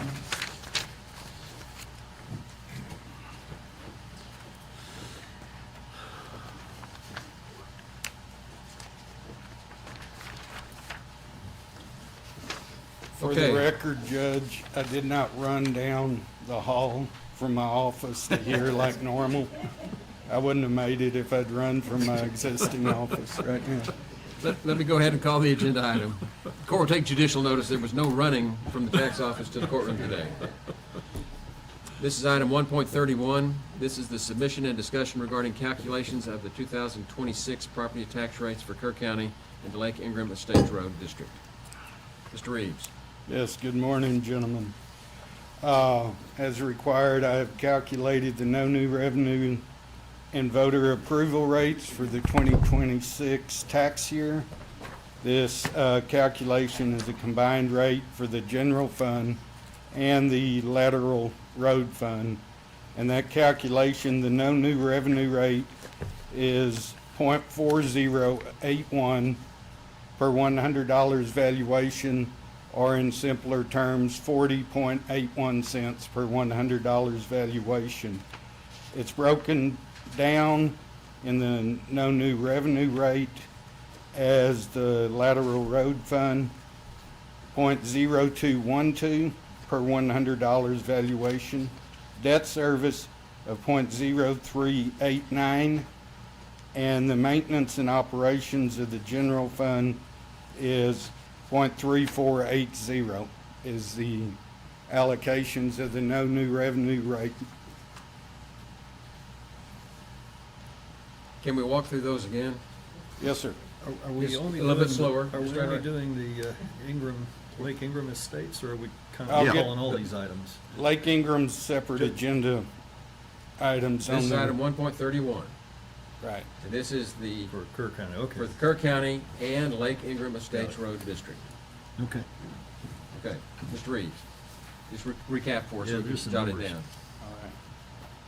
The no new revenue rate for 2026 is 0.4081 or 40.81 cents per $100 valuation. That's for the whole county. That's the whole county. The voter approval rate is 0.4809 or 48.09 cents per $100 valuation. Out of the no new revenue rate, we break it down for the lateral road fund, what we talk about road and bridge, 0.0212. To service our debt, 0.0389, and the maintenance and operations of the general fund, 0.3480. What was that? Point what? 0.3480.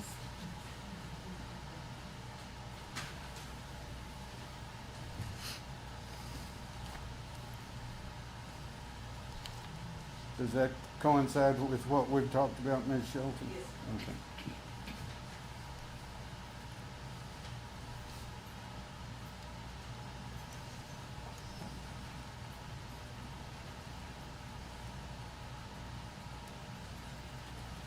Bob, do we have any idea about, tax exemptions for flood damage yet? Well, not for this flood that occurred Yep. 6-7 weeks ago, Commissioner. Last year, the appraisal district could estimate to give the entities help, and I just talked to another entity about this, so many 100 feet, yards, whatever, on either side of the river go downstream. This year, as you know, just as we talked about Sheriff Letha's building, the urban runoff, there's really no way. I would stress, and I'll use this time, the disaster exemption forms are available on my website, the CAD's website. They're not being utilized as they were.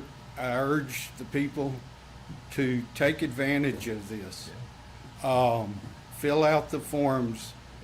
Damage has happened throughout the county. Take advantage of it. Sure. And I believe we have until right at the end of October. So when my, as I call them, my love letters hit the mail the 1st of October, Yeah. people can, when they call our office, we will tell them how to find the form, send them to the CAD, and their bills could ultimately be adjusted if they had the proper documentation. Okay. Has the county issued a press release or anything about that to encourage people? Lisa has worked with this. It's on the website. Okay. It's talking about it. It's on my webpage. Good. All right, thank you.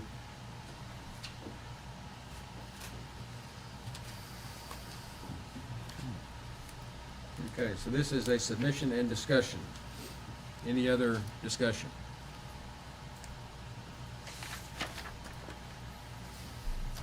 Then we'll move on to the next agenda item, which is 1.32. Consider, discuss, and take appropriate action to take a record vote of the proposed 2026 Kerr County tax rate. This will be a combined tax rate of Kerr County and lateral roads. And this is a record vote. Yes, sir. I will need, after the motion and second, to, for you to call the roll. But if you desire to adopt the no new revenue rate as the proposed tax rate, and let me back up, I shouldn't have said adopted. If you desire to propose this rate, being the no new revenue rate, it would be allocated as maintenance and operations, .3480 per $100 valuation. The interest and sinking fund, .0389 per $100 valuation. And the lateral roads of .0212 per $100 valuation. Okay. Well, to get it started, I will go ahead and make a motion that we adopt a proposed tax rate for 2026, or that the tax rate for 2026 be the no new revenue rate, which is .4081 cents per $100 valuation, to be broken down into 3 categories. The first one being M&O, maintenance and operations, which would be .3480 cents per 100. The interest and sinking fund would be .0389 per 100, and the lateral roads would be .0212 per $100 valuation. That is correct. We've got a motion and a second. Discussion? Who's second? I did. Is that the number that we had in the, the judge's proposed budget? Do you know? We don't do the tax No. rate, we propose the budget, but if the amount that he is proposing should cover the revenue that we see. We took that into consideration in Yeah. the budget. I know at that point we're just guessing, and that's fine. Right. I just wanted to know whether But- it's consistent with the proposed budget, yes. But the guesstimate that we used for budget purposes was the no new revenue rate, Okay. as we understood it. And it is given to the appraisal district, and they do give us updated on what that estimate is.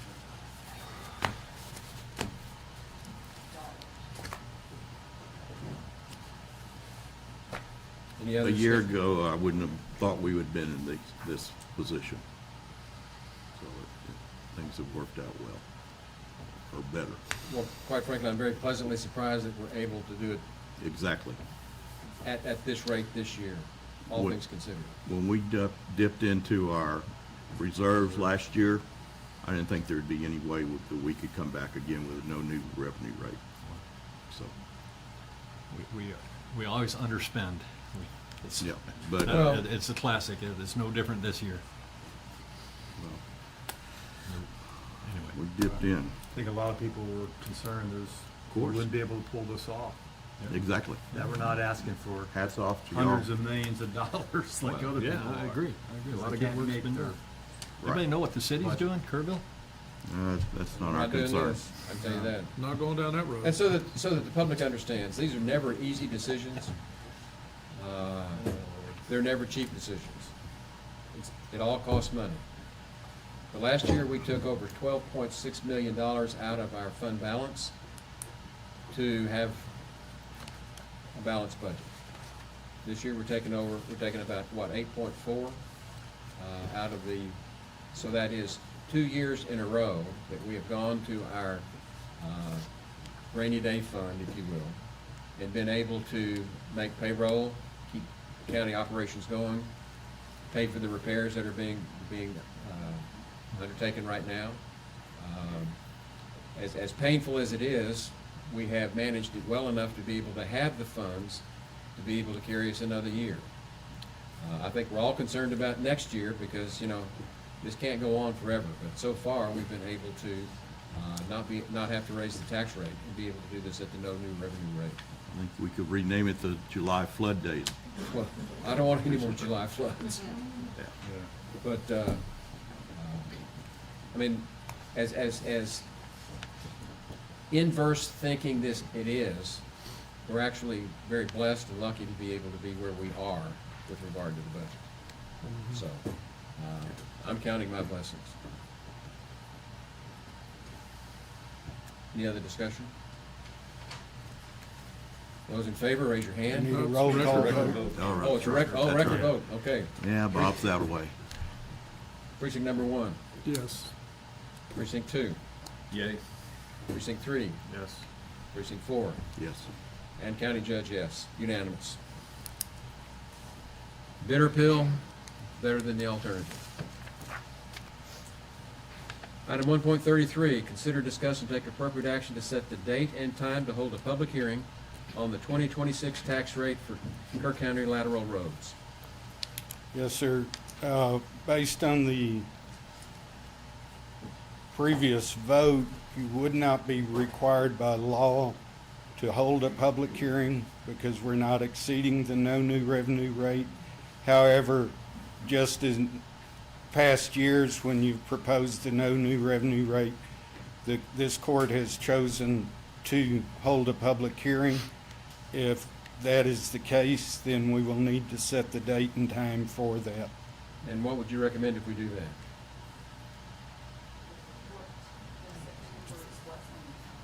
September 14. September 14? Okay. I like belts and suspenders, so I would recommend that I would make a motion that we set I will need a specific time, Your Honor. okay. 10 o'clock. It'll have to be after 9:45, that's when Yeah.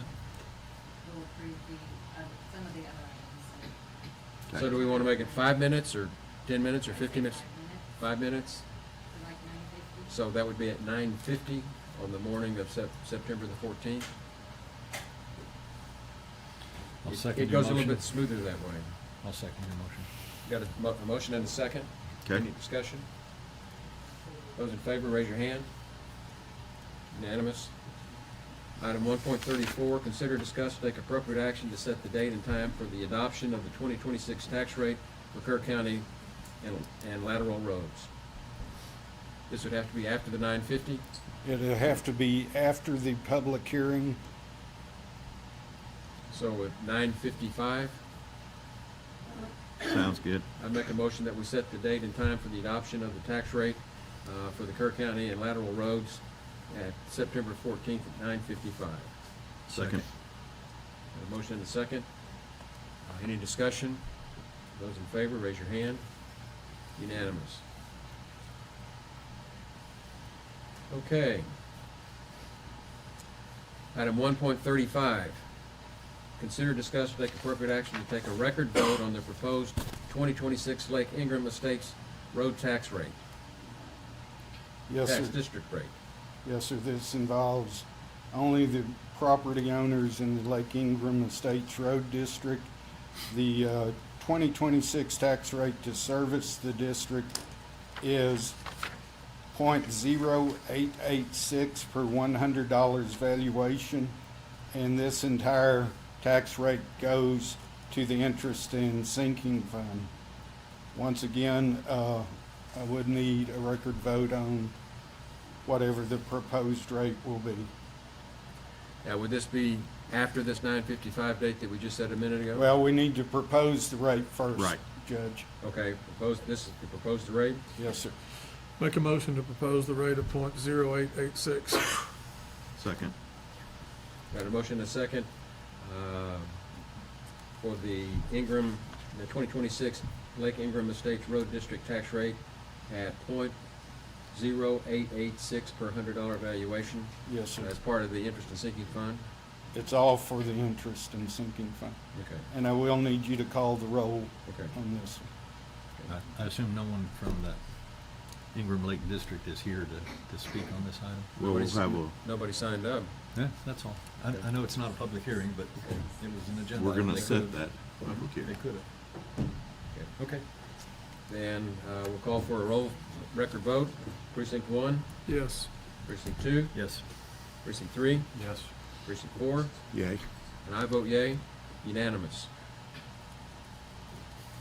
That'll move us on to item 1.36, consider, discuss, and take appropriate action to set the date and time to hold a public hearing for the 2026 tax rate for Lake Ingram Estates Road District. Mr. Reeves. Yes, sir. Once again, you will not be required to hold a public hearing, but as I said, the courts have always scheduled one, so I will need a date and time. I'm assuming at on September 14, but at a time for the court to decide. And so if we move in five-minute increments, that, You know, there won't be 5 minutes required. Just put them all at the same time. no, they don't let us Does it do have- that, do they? We need, I'll just number them that way. Yeah. Okay. Good. we could have Okay. set time, Yeah. one set time, I think is what Long as they don't- Lindsay's saying, but I understand. Nobody talks. Right. Okay. Okay. So we have a motion and a second to hold the public hearing for September the 14th, immediately following the tax rate for the county and lateral roads, 9:55. 9:55. Right. Any discussion? Who made the motion and second? I don't know. You made the motion. Did I? Okay, I did. I'll make the motion to have a public And hearing. I'll second it, just All right. move it along. I'm not sure we did, but I'm happy to. Oh, well, it's Then I'll make the done now. motion and you can make the It second. doesn't matter. All right. Let's get it done. Yeah. We got to vote still. Yeah, those in favor, raise your hand. Unanimous. Now moving on to item 1.37, consider, discuss, and take appropriate action to set the date and time for the adoption of the 2026 tax rate for Lake Ingram Estates Road District. I'm assuming September 14 at 9:55. Yeah. Yep. I so move. Second. Got a motion and a second to approve the tax rate for Lake Ingram Estates Road District at September 14th at 9:55 a.m. as presented. Any discussion? Those in favor, raise your hand. Unanimous.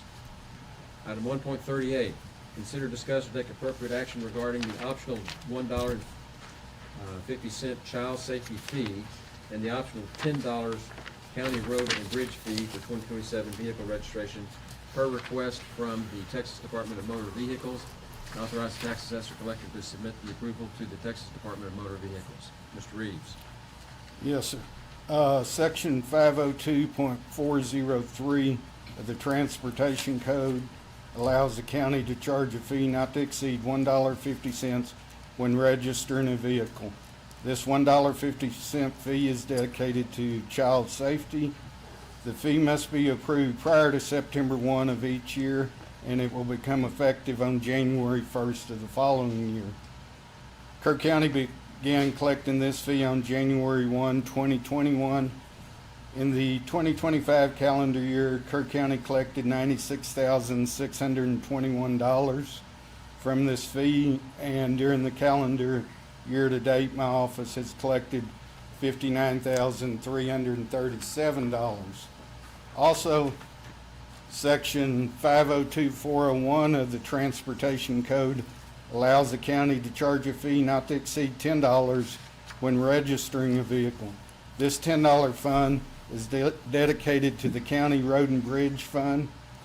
During the 2025 calendar year, according to TXDMV, my office collected $644,140 from this fee, and during the first 7 months of the current year, I have collected $395,580. This fee also must be approved prior to September 1 of each year, and it will become effective January 1 of the following year. I respectfully request that the court approve the $10 optional road and bridge fee and the optional $1.50 for the child safety fee. Fees will become effective January 1st, 2027. Once approved by the court, I will forward the order and the notice to TXDMV. Motion to approve. Second. Got a motion and a second to approve the $1.50 child safety fee and $10 county road and bridge fee for vehicle registration as presented. Any discussion? Yeah, so how do these funds get used? They have to be specifically for these purposes, right? Yes, sir. The every Tuesday, I send a ACH transfer to the county treasurer for the vehicles that I registered the prior week. Same way with the $1.50 fee. I send that. They're placed in the appropriate line items of road and bridge. The child safety fee is divided proportionally according to population between the two municipalities of Kerr County and Kerr County. So Kerr County gets roughly half of that. Now, if you're going to ask me, where does that dollar in road and bridge go? It goes to the road and bridge to maintain, to operate, to pave roads. The child safety fee has to go for fees like crosswalks. CASA can help it if they need some money. I can't answer once I send the money down where it's funded, but I'm sure it's accounted for. The auditors have never come back to ask me a question about it.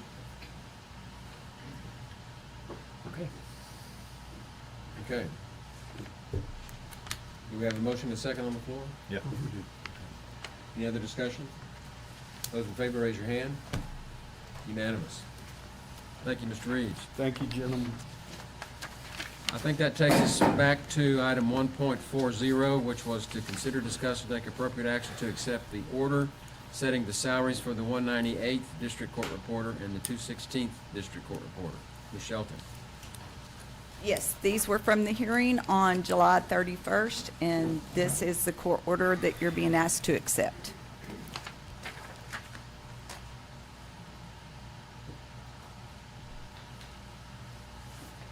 The statute just requires that they submit these to the Commissioners Court by September 1st each year before the adoption of the current budget. So that's what the district judges are doing here.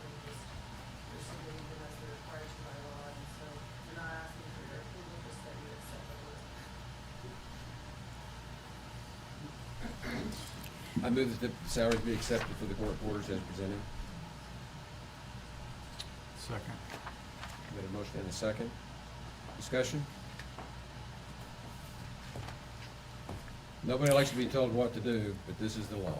And if I may say so, the numbers that y'all are looking at are only increased for what the policy of Kerr County is. So the people that are getting the raises here are pursuant to the 2.5% that every employee gets. We're not getting everything. The same way with the auditor salaries that you were looking at a while ago, except for one person received 2.5%. And just to nuance what you said, not everybody's getting a full 2.5% because of the, This would have been a special request, is where it's at. Anything over 5% would have to go back toward y'all, and y'all would have had to approve. For the auditor's office. I'm out of order. Well, I think what they're Well, saying is that's we- not in We've line done the with- auditor's office, we're on court reporters right now, right? Yes. Okay. Which again, there are not any increases.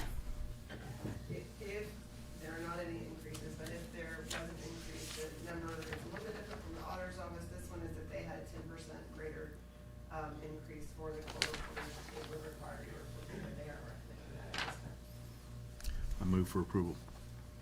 You already got it. You already got it. We're Well, it's already been Oh, made. we're bragging. Yeah. Okay. Yeah, this is discussion. This is discussion. Thought we'd gone past Any other it. discussion? Those in favor, raise your hand. Unanimous. That moves us down to item 1.41. Let me call that agenda item. We have some speakers on that. This is to consider, discuss, and take appropriate action on a contract for emergency debris pickup related to the July 16, 2026 flood. And I've got two speakers on 141, and there's one on 142 that I don't know if that's, you're gonna want to speak on 141 also. They're pretty related here. Okay. So that is the agenda item. Is there a motion? Are I you- make a motion. Well, why don't you go ahead and present that one? Okay, well, I'll go ahead and make a motion to accept and approve the contract on emergency debris pickup. This falls under category B that we've been approved for. I'll second your motion, just so you can. Okay, thank you. But I was still presenting it. I know. And so, we've done a lot of work on this. We've got a lot of citizens that have been very impacted by what we have on the public-facing portion of this.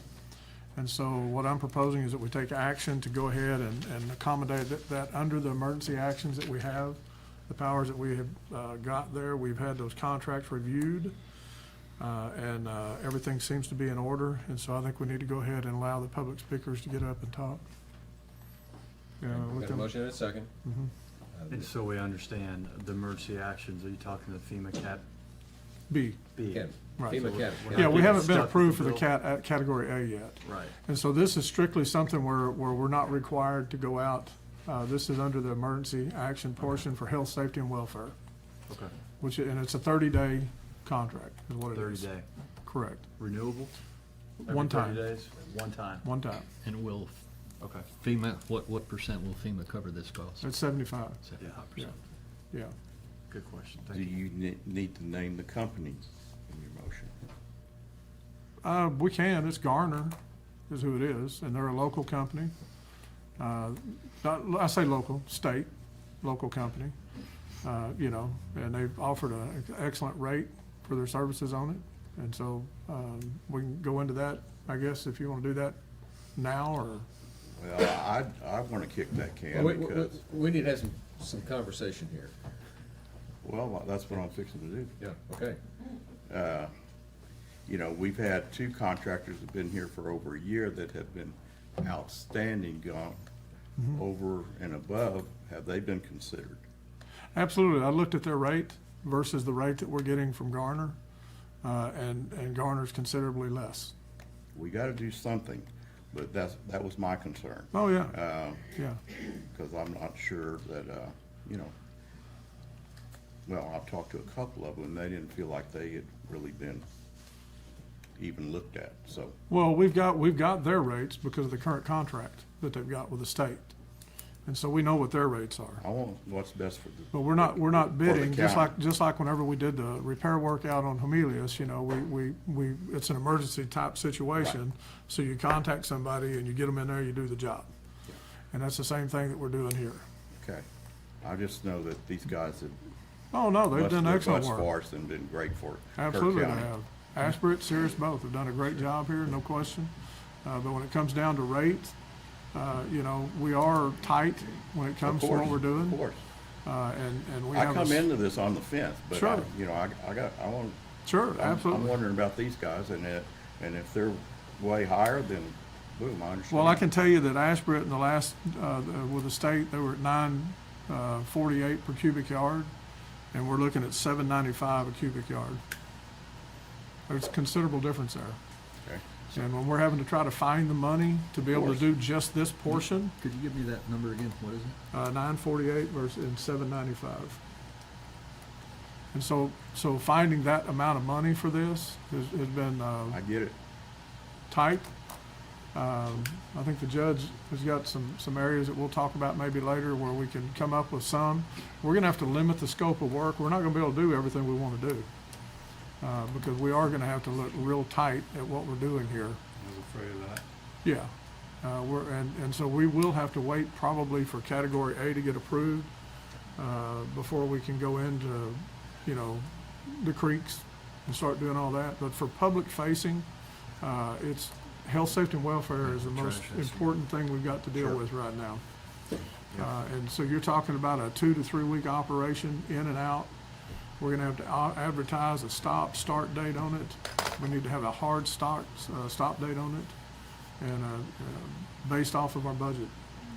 And Tom, will this cover debris that's been placed in the right of way of a private road or only No, county roads? county roads only.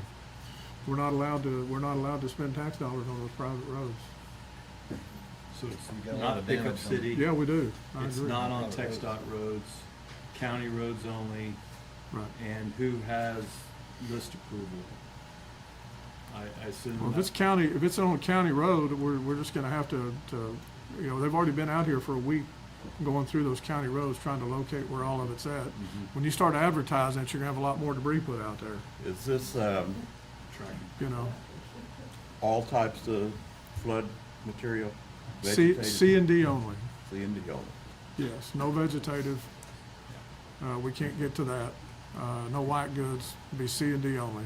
And explain what C and D is. Construction and debris, material. It'll be for the people that lost everything from the, you know, they're having to do all the muck outs, getting all the stuff out on the roads. Drywall, that type of stuff, is what this is gonna encompass. So it's gonna be a tight operation. It's gonna have to be hard and fast. You know, hopefully what we're hoping to be able to do is make 2 passes around the county to try to get this done. And get it done. We've already worked out with the landfill, with the city. I've already had them meet with the city and the landfill, so it does not have to be hauled off. That's gonna save us a bunch of money. We're gonna be able to get this into our local landfill because it's the C and D. If we ever get to the vegetative, then they're also talking about possibly doing something to that, locally. They seem more receptive to that because they can do something with it there than they would be the other material. So this has been a week of trying to hurry up, crunch, throw something together, get it in front of the court, because it's really important we get this stuff off these roadways. I wish we could find a way to deal with private property, but if we do that, we get in a real bind because it's spending tax dollars on private roads. Well, you got all of the ROEs. Yeah, Right. right. And doing this, you don't have to have the ROEs. And Because it's ROEs strictly for the right- public is right of entry. Yeah. Well, hopefully that comes down the road. Well, we would like to. It'll depend on what position the county's in financially is what we can do and how Well, deep we can go. I mean, if what we were comes- left down trying to from the clean top. up the July 4th, we would not have gotten it done. No. You No, know, no, we and wouldn't. everybody's been waiting for the state to jump in and do something here, and I'm just gonna tell you, they're never gonna do what we had happen last year. It's the first time ever they done it. Well, we probably ought to make sure the public Sticker understands shots on that or what? Yeah, Because We've got 2 floods here. Oh, yeah. We've got the 25 flood and the 26 flood. Completely different floods, different events. But in the 25 flood, what we're talking about here, the payment for these services, these debris removal services. When we talk about FEMA will pay up to 75% of documented and approved expense to do that, if approved. It's got to be submitted to them and they have to approve it. 25% of that is to be paid at the state and local level. In the 25 flood, it's important, I think, for the public to understand that the state of Texas stepped up and paid our 25%. And we had debris trucks running from one end of this county to the other like nobody's business. And it's because both the federal government and the state government came to our aid. And we very much appreciate what they did. Right. That's not happening this time. And so what we've got right now is under category B, if we have to do something because it's an emergency, to get it cleaned up, we can do that without having to go for public bid, which we're going to hear about in a minute. I know we're all looking at this. Well, we all understand where we are, and so this go around, we're looking at the 25% is going to have to be paid by Kerr County. And you've listened to us just whine about how we searched everywhere we could. We've shown a flashlight in every nook and crevice and cranny that we could find to come up with the budget, and now we've got to come up with the money to pay for the 25% of the debris removal. Do we have that number estimated? No, We don't have it estimated yet, no. but we're still in the process of looking for those funds without having to adjust your tax rates. Yes. That's what we're trying to do. This is not an easy task. I will tell you that the people, the contractors that worked in the 25 flood, outstanding. I cannot compliment you enough, gentlemen, I'm telling you. It was truly a Herculean task, heroically done, heroically performed. Yeah, it was. And so this one, we don't want Kerr County to have these debris piles laying around for the next 10 years. You can go to some counties in this state and see those remnants of the disasters that happened a decade ago that still have not been cleaned up. We're doing everything within our power to try to get this done and get it done as quickly and as economically as we can. And that's one reason that we're not doing the vegetative debris at this time. We're trying to get the C and D as it's called. Correct. The county attorney has reviewed these contracts, and she's also sent them to Con Resnick, that's who's reviewed all of our contracts that we've done throughout this last year with all the flooding, and gotten back a thumbs up on all of that from them. But with that, we do have some speakers that want to address us, and you need to know that these people are here in good faith. They have done a great service for us in the past, some of them, but I'm just saying that this is something that we need to air and get through, make public decisions to try to get on this as quickly as we can. And the first person that I have wanting to speak on item 1.41 is Jay Zielinski. Zielinski? Yes, sir. Okay. He's one of our guys from 25. Good morning, Judge and Commissioners. Thank you for the time. I am Jay Zielinski. I've been with Ceres Environmental Services. We've been here on the ground since last July 2025. Worked with many of y'all commissioners as well. And just want to let you know that we continue to support that operation now. We are still in full swing with the task force. So we're currently operating out of the youth center for the debris right now. We have worked flawlessly with Ashbrit, collaborating on this whole project. They've basically had the western half, if you would. We've had the eastern half. We've received nothing but praise from all of you, and just want to do what is right for the county as well, but just know that we have the resources here on the ground. We have the biggest global reach of, I believe, contractors and resources probably in the country between the two of us. So I just want that to be known, and appreciate everything that you have done for us, and please keep me and us in mind in the future. Thank you. Thank you very much. Next is Mr. Gerardo Castillo.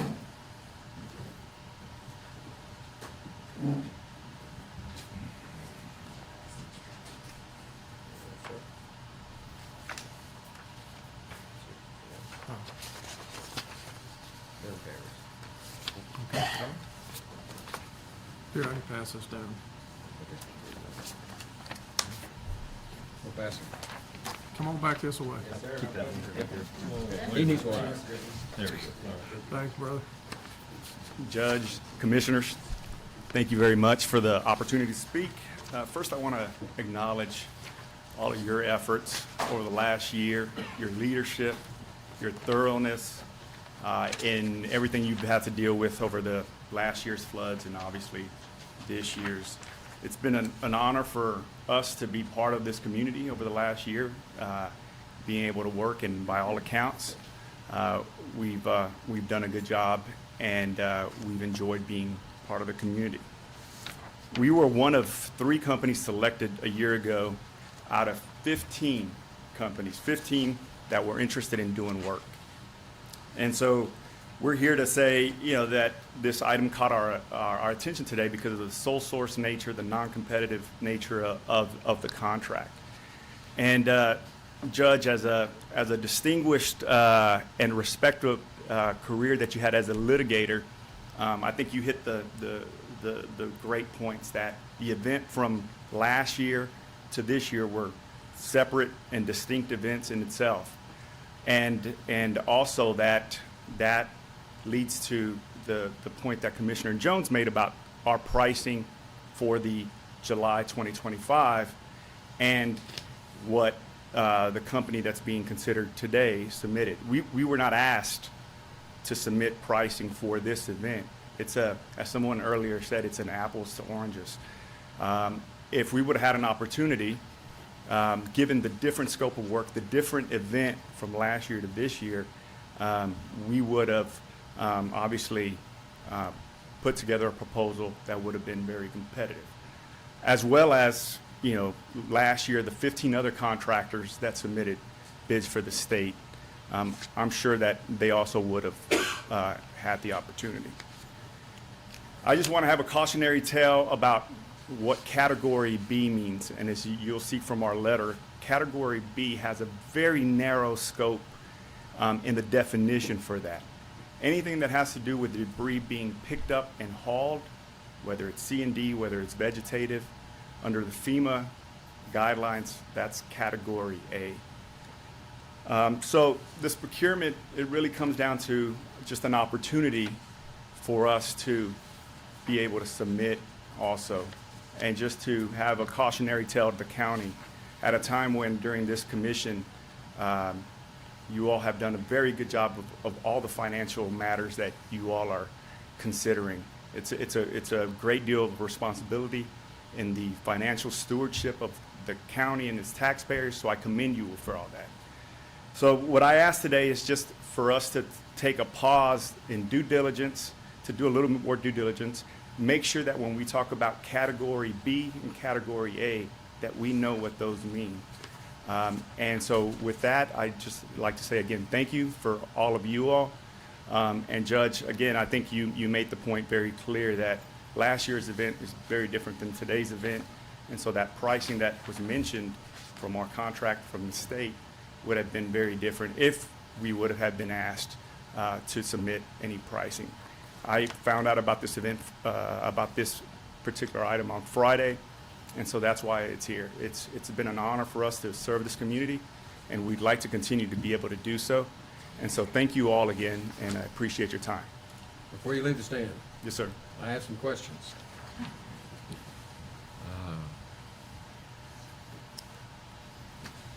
We have your attorney's letter, Stephen Rogers, who I know personally and have worked with in the past. What is the course of action that you and your law firm are recommending that we take in this situation?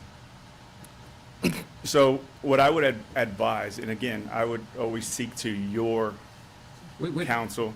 What I would I'm just trying to find out what your position is. So our position is that there be an emergency procurement. TDEM, a year ago, did an emergency procurement in 96 hours and was able to select a contractor, and it was one of the fastest turnarounds where the contractor was working. We're currently on the ground, as well as our series who is on the ground with resources already mobilized. So there's an economies of scale in being able to be the contractor on the ground with resources, knowing the community, knowing what needs to be done. And so, a quick emergency procurement where other firms have the ability to submit pricing would I think, be something of great value to the community. So you would like to have an emergency procurement. Where competitive. Competitive? Yes, sir. Procurement? Yes, sir. Okay.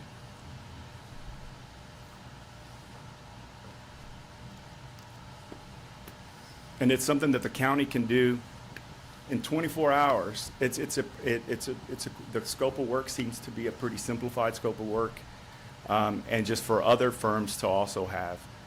Again, as I said earlier in my comments, for the TDEM proposal, there's 15 well-qualified debris contractors that submitted bids. So the interest is there to be able to serve this community. Is it your position that that is legally required or not? My position is that when we talk about category B, that has a very narrow scope in what that defines. My position is that anytime you're doing pickup and hauling of debris, whether it's vegetative, C and D, that crosses over into category A. My position, and I don't care about his position, my position is for the county. Is what? For the county, what's best for the county. And if we're gonna have to pay money, why wouldn't we let these good contractors that we know so well, is already on the ground, let them submit a bid? It wouldn't necessarily be the same bid that they gave a year ago. And we meet again Well, then I in would 1 ask week. why they We didn't already get have that kind of a scheduled. price a year ago. Sir? I would ask why we didn't get that price a year ago. Well, Tatum got that price and everybody got that price. Correct. But they won out against 15. So I think it's worth kicking the tires. We're coming back in 1 week. We already have a commissioner's court scheduled for the 31st. Okay, so you're taking it out of category B then, and you're fixing to push it to category A is what you're doing. Whatever you've got. And we're not approved for category A. What you've lined up with Garner, I would say let them have a shot at the same thing. I don't have a problem with other contractors at all. I love these guys to death. They're friends of mine. But all I'm saying is that whenever you're doing this, you are delaying a process even more that kicks you even further out of the eyes of category B. Well, You either have it, we need to have that declared or you discussion. don't. Yeah, What's best for the county? sure. But we're not doing the vegetative debris pickup, right? No, we're not. So And as that's the defined, reason, that's the reason we ran this through the state as well for this I know, conversation. I'm coming back to what Tatum told us. This. So this has been I want to reviewed hear by what the Mr. state. Castillo has to say. and as defined in the FEMA guidelines, category B is for initial cut and push and emergency road clearance immediately in the aftermath of an event. Once that emergency period ends and you're picking up debris from right-of-ways, again, whether it's vegetative, whether it's C and D, you now cross over into the category A. My only cautionary tale, again, I respect what the commission wants to do. Ultimately, you all are here day in, day out. But the risk that this potentially could mean is that 25% that you're talking about, the money that the county is outlaying, that puts you in a reimbursable risk position. Well, here's my question. I know Steve Rogers. I've worked with him. Same law firm. Why haven't you jingled my phone? Why hasn't he jingled my phone? Why hasn't somebody gotten to us sooner to get us in a better position at this point? Because we are behind the gun here trying to get this debris up. We've got a lot of homeowners out here that want us to get this debris picked up yesterday. Exactly. And so I appreciate you coming. I appreciate you hiring a lawyer. I appreciate all of this. But it's kind of a day late and a dollar short for me. Yeah. And I appreciate that comment. And so the important point that I would respond to your comment and your question is that we found out about this particular agenda item on Friday. Again, if there had been a process in which the county would have asked interested contractors for an ability to submit a competitive rate, then we would have happily done so. Well, of course, I understand that, but the point being is, we cleared everything with Tatum to go ahead without having to get competitive bids. You know, we've talked to all of them, right? I mean, you would assume that, wouldn't you? Yes, sir. But we have. And they told us under Cat B that we could do this. And we wanted to get it done as quickly as possible to be able to tell the people today what we're doing. And this is delaying us even more. When are we going to get it picked up? Well, but Judge, these guys were on the ground in the county. I know, they've done a great job. Nobody even gave them a jingle. I compliment on her. Nobody even told them about it, what we were trying to do. So, you know, They found out on Friday, they say, I guess from the, being posted and what have you. Surprised, I would take it as a slap in the face because they've been doing good work for over a year. Well, whenever they, So, you know, can I ask, this is just for C and D, if we had vegetative debris, Be a lot that would larger. be Because competitive, different. yes. A lot correct? larger That's a contract. competitive bid. That's right. Yes. Now, to our attorney, can I ask you, have you reviewed this, Heather? Do you have any concern over that we're risking loss of 75% of reimbursement on FEMA if we do this? I have reviewed the contract. I have, I would like an opportunity to go into closed session with the legal advice. Okay. I would like that opportunity myself. smart. Got it. And Mr. Castillo, Yes, sir. all I'm saying is, this is really important to us, and the sooner we can get on it, the better. And right now, this looks like a potential delay. We're not even into the vegetative debris phase of this yet. And to be threatened with legal letters at this point and memorandums of kind of what we coulda, woulda, shoulda done, to show up here today to be handed out to me just a few minutes ago that I haven't even had a chance to read, is a little late. We're in an emergency situation. This is not like last time where the state came in and y'all came in, and it was great what everybody did. But that happened immediately. We are 39 days into this. These people have been waiting for 39 days for us to find the money to do something, and nobody has stepped up to help us except Garner at this point. And respectfully, you know, it wasn't a threatening legal letter. We had to just get somebody's attention to bring these issues of concern. You And have ultimately, my again, attention, undivided.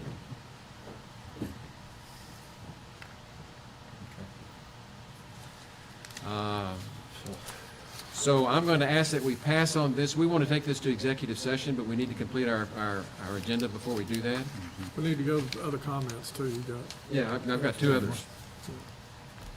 Can I just ask that, this contract that was being considered for approval, it's capped at 500,000, right? Is that what I read I in think this? that's what I saw. Yeah. Yeah. And- But there's, and there's I didn't see the price per cubic yard in there. I saw a bunch of hourly rates. Sorry? Could you say that An again? exhibit is attached, she said to it. It is? Okay. And the only person I have yet to present to us is on item 1.42. And I don't know if they want to speak You on still one. got, I think, Ms. Letner, I think was supposed to. He's on 1.42. Oh, come on now then. That's why I was asking if it was the same thing. Good morning, Judge. Good morning, Commissioners. My name is Anki Leitner, and I live on Beaver Road in Ingram. My husband and I were affected by the July 16th flood.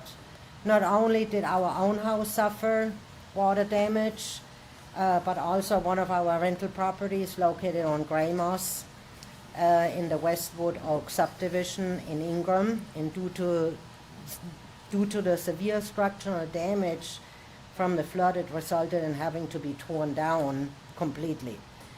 I'm here today in support of the item 14142 and ask you to support Commissioner Tom Jones' plan for the cleanup and the removal of the flood debris, and that is still present in our communities 6 weeks after the flood. I understand that cleanup after a disaster is of this magnitude is complicated, and I appreciate the work that already has been done. However, I'm concerned about the debris that remains all over the county. When flood debris remains for weeks, it can become a concern for sanitation, health, environment, and the overall safety of the community.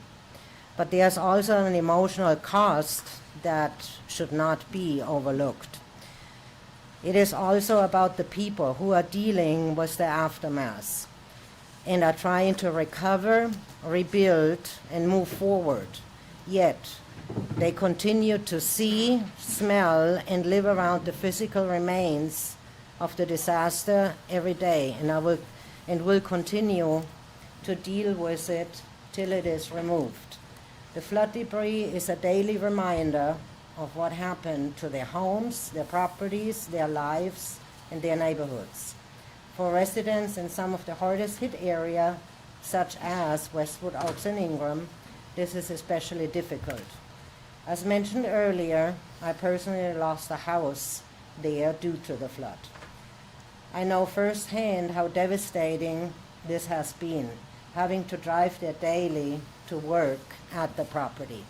And I know personally that many other residents are experiencing their own tremendous losses and heavy feelings. We need to give those residents an opportunity to begin healing, rebuilding their lives without having the debris of this tragedy remain around them for months.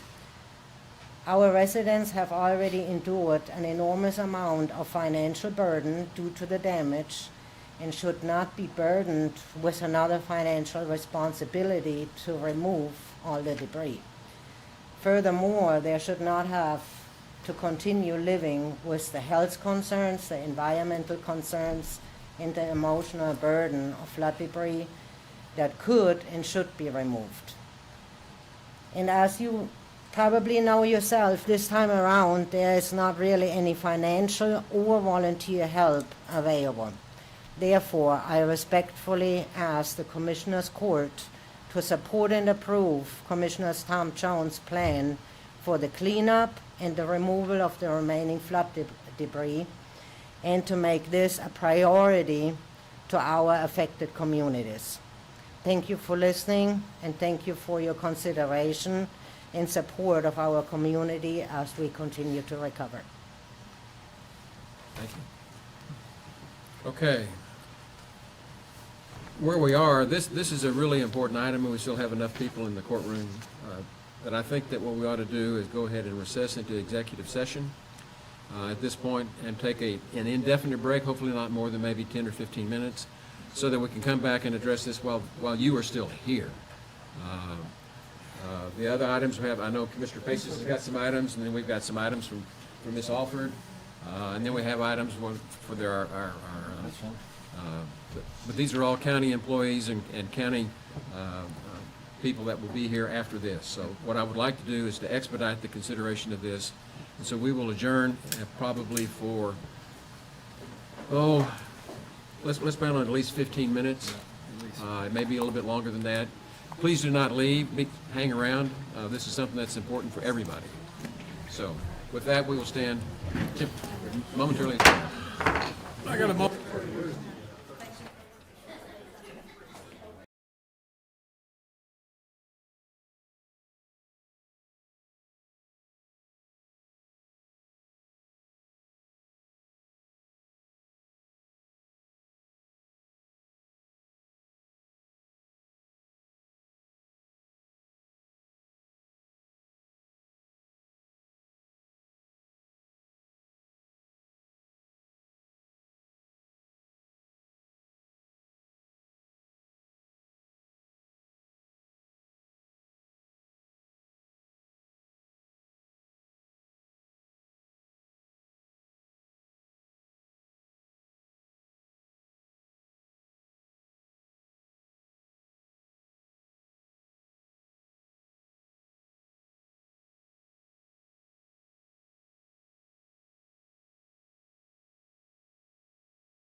Back in order. It is 12:01, and we are back in regular session. We have item 1.41 before the court, which is to consider, discuss, and take appropriate action on the contract for emergency debris pickup related to the July 16, 2026 flood. There is a motion and a second on the floor. The floor is open for discussion. Well, we kicked it around, didn't we, before? We did, What have you.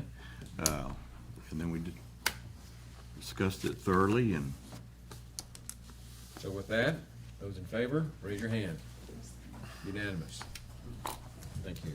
Moving on to item 142. Consider, discuss, and take appropriate action on a contract with Debris Tech to monitor the debris related to the July 16, 2026 flood. Mr. Jones? Yeah, so Debris Tech is the monitor that we have used previously here, that the state contracted, and they literally will have people doing just that. It's required for the FEMA portion of this, and that all loads are monitored, weighed, measured, all this. And so we got a contract from them. It's been reviewed by the county attorney. Everything came back, I think, correct on Debris Tech. Debris Tech's contract. I've reviewed it and we've sent it over for compliance review with comments. Okay. So I'd make a motion that we approve the contract pending the approval of the county attorney. I'll second. Got a motion and a second. Any discussion? And that's just for this item Review. 141? It is. yeah. Right. No, 42. In order for, It's Yeah, but it- 142, yeah, but it relates it to is. 141. Oh, Right, yeah, It's just exactly. C and D Gotcha, on yes. county right away. Correct. Okay. And they've, I've made suggested changes and they have accepted the changes, so the contract's ready to go. Okay. with that, those in favor, raise your hand. Unanimous. Moving on to item 143, consider, discuss, and take appropriate action to approve an amendment to the Hill Country Energy Subregional Planning Commission interlocal agreement between Kerr, Kendall, and Gillespie counties to extend the termination date of the ILA to September 30, 2027. Commissioner Paces. Yeah, as I hope the public knows, we've had a, what is now the Hill Country Energy Subregional Planning Commission. That was, we've had it in place now for about a year and a half. And the interlocal agreement that was initially signed between Kerr and Kendall counties, later Gillespie County, there was an amendment to get them onto the same ILA. But anyway, that agreement expires in September 30th of 2026. So I have consulted with the county attorney, and she's prepared an amendment that would extend it by a year to September 30th, 2027. I think there's a clear need that we need to continue our efforts with the Sub-Regional Planning Commission. And just so that the other members are aware, Gillespie County has already approved it, and Kendall County should consider this tomorrow in their Commissioners Court meeting. So with that, I'll make a motion that this court approve the amendment to the Hill Country Energy Sub-Regional Planning Commission that would extend the, the amendment to the ILA that would extend it to September 30th of 2027 and give the authority to the judge to sign the same. Second. Got a motion and a second. Any discussion? Yeah. Shouldn't y'all be using your own attorney? I thought that's what y'all had talked about before Should be previously. separate. Well, With your 391, I thought we had a lot of discussion well, on we that. don't have an attorney. We don't use county We don't have any resources. funds, and the county has taken the We lead discussed on that all too. these legal documents. And this was a real easy one.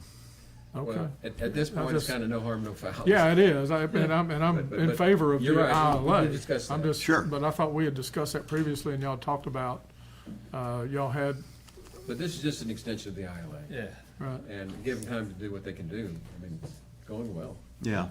So, I'm not in opposition to it. yeah. And I was just curious when you said you had our county No, you- attorney. But keep it in mind with other things. I'm gonna. You jogged my memory. We didn't talk Yeah. about that. Yeah. Yeah. We, Alright. we don't use any other county This is okay. resources other than what was agreed in the ILA, that we could use the courtroom, and that's about it. Otherwise, Okay.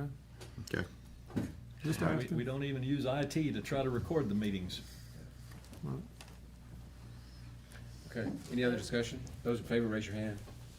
Unanimous. Thank you. Item 1.44, consider discuss update on matters related to the Hill Country Energy Subregional Planning Commission. Keep it relatively short. Our next board meeting will be held Tuesday, September 15th in the Gillespie County Courthouse at 1 p.m. for anyone who wants to attend. And, you know, we've already sent letters to TxDOT and Texas Parks and Wildlife to do some assessments associated with the Mountain Home battery energy storage system, just to get their positions and get them to weigh in on our concerns. So we'll look forward to getting responses. TxDOT at least has sent me an email acknowledging the letter and that they would work on it. Haven't heard anything from Parks and Wildlife. Otherwise, we are currently working on an amendment to Senate Bill 3. That bill was effective back in June of 2021 after Winter Storm Uri, and that bill was aimed at enhancing the reliability and preventing outages associated with weather emergencies. But we feel like there's a good chance to amend that bill and basically put the onus back on PUCT and ERCOT to actually evaluate and participate in the planning for what gets connected to the grid. Right now, it's just an open market, and anybody, any generation developer can propose and install any kind of generation facility pretty much anywhere they want. And that's why we get them in the remote, small counties in the rural areas, which is also very far from the need. And that adds to additional costs, such as transmission lines that are currently being proposed. And the good news is the Senate is going to slow down on the whole high voltage transmission line issue. It's kind of been parked, at least for the time being, and they've had some good hearings on it, a lot of oppositions. So we kind of feel like the timing is ripe to get a good amendment in front of the legislation, and the amendment itself is ready. Now we're just preparing the explanation type documents that would go to the potential legislative sponsors for this, and as we gear up to get it through committee. So a lot of good work is being done in the background, and I think if it's successful, if we could get it through, and it's an if, it would have huge impact on this issue, and also benefit lower the cost of our grid, and so that basically lowers electricity costs for all Texas ratepayers, because right now they're just passing all these costs on to everybody that pays an electric bill. So that's really all I got. Well, I'd like to share a comment from my 12-year-old grandson. All right. About this. And I was on a trip to the coast recently, saw all those big blades out there for wind energy. And 12-year-olds can ask the most uncanny questions, you know what I mean? Where we're all 12 again, would probably be a lot smarter, but he was asking me about the energy that they generate out on the coast with these big wind turbines. And he was asking me how far out they were, and I said, well, you can go up to 200 miles. I mean, you're talking about the typical stuff, typical grandson type of questioning. And he says, well, if you're making the energy all at 200 miles out there off the coast, what does it cost you to get it back on the land? I thought, that is a dang good question. Yes, sir. It's very inefficient. It seems like to me that may be the heart of the argument here. It is. How efficiently are we using this energy? Yeah. I mean, we're making arrangements to store it out here with us, and then ship it when it's needed to the big cities. They're not standalone. Is this a industry. cost-effective model? No, That's my question. But they're allowing anything to get installed pretty much anywhere, and solar is even worse. In fact, I just want to brag on my grandson. Well done. All right. Congratulations. All right. But solar is even worse, because we're becoming overly reliant on completely unreliable energy. Why? Anyway, let's move on. Well, Just a little It was just personal information. just so. to your point, Yeah. we've started public awareness, and we've Yes, learned we so have. much just by having to study this and how it's all interconnected between solar and wind, and why aren't we choosing different things, and how far it is, and what is it all tied to? What's the greatest demand? Is it really our cell phones that are driving this? No, it's not. Now it comes down to the state, which is reconsidering some of their strategy long-term, and we kind of called them on it a while ago. Yes. Yeah. So, well done. Okay, Moving on, next item on the agenda is item 1.45, which is to consider, discuss, and approve the appointment of election judges and alternates for the term of 1 year to begin September 1, 2026, August 31 of 2027, in accordance with the Texas Elections Code. And I would try to read that in Spanish, but I would embarrass all of you. Good morning. This is the list of judges and alternate judges that have been submitted to me from the Republican Democrat Party. And they're required to do that at this time every year from September 1 of 26 to August 31st of 27. I'll move for approval. Second. We got a motion and a second to approve the appointment of election judges and alternates as presented. Any discussion? Those in favor, raise your hand. Unanimous. Item 1.46, consider, discuss, and approve the polling locations in accordance with Chapter 43 of the Texas Elections Code for the November 2026 general election. These are the polling locations that I have assigned for the November 3rd election. Precinct 101 would be at Southern Oaks Baptist Church, 107 at Thunder Hills Bikers Church, 109 is Kerrville Bible Church, and it's a new location for the general November election. I believe they used it in the primary. 113 would be at St. Paul's Methodist Church, Precinct 118 at Guadalupe Basin National Resource Center, 119 at Riverside Church of Christ.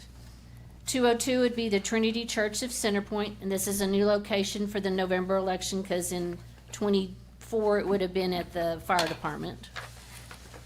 Precinct 211 is Union Church. 215 was Hosanna Lutheran Church. 220 Faith Christian Church. 303 Calvary Temple. 308 the Covenant Life Fellowship Hill Country. 312 would be Zion Lutheran Church. 314 would be the First Baptist Church. 404 Mountain Home Fire Department.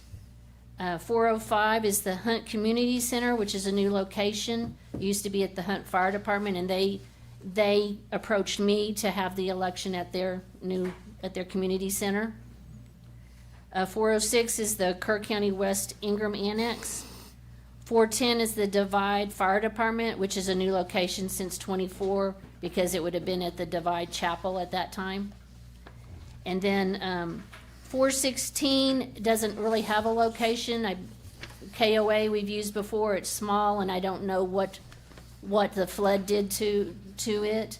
And then so I decided to combine 416 and 417 at Western Hills Baptist Church. They have a large gym to where we can separate them out, and 417 is just a mile or so down the road from where 416 was located. Yes, ma'am. Approval. Second. We got a motion and a second to approve the polling locations as presented. Any discussion? Yes, were you needing to change something? I can't, not at this point. I'll have to reapproach the court if we have to change 202. That's a new development.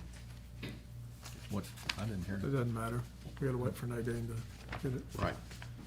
All those in favor, raise your hand. Unanimous. Thank you. Thank you. Approval agenda 2.1, budget amendments. Yes, y'all received your budget amendments via email this morning. If you don't have any, I'll be glad to share what I've got here. I don't have extra. We're still dealing with copier Yeah, we got it. issues. Just And give there's us the big ones. basically, I mean, I haven't seen it.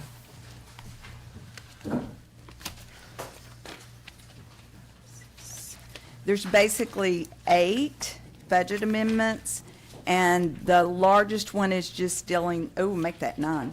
The largest one is dealing with the overtime adjustments for the FEMA and what was paid, and some of it is combined with end-of-year adjustments that we always make at this time for salaries also. The others, there's 2 of them where I'm certifying new revenue.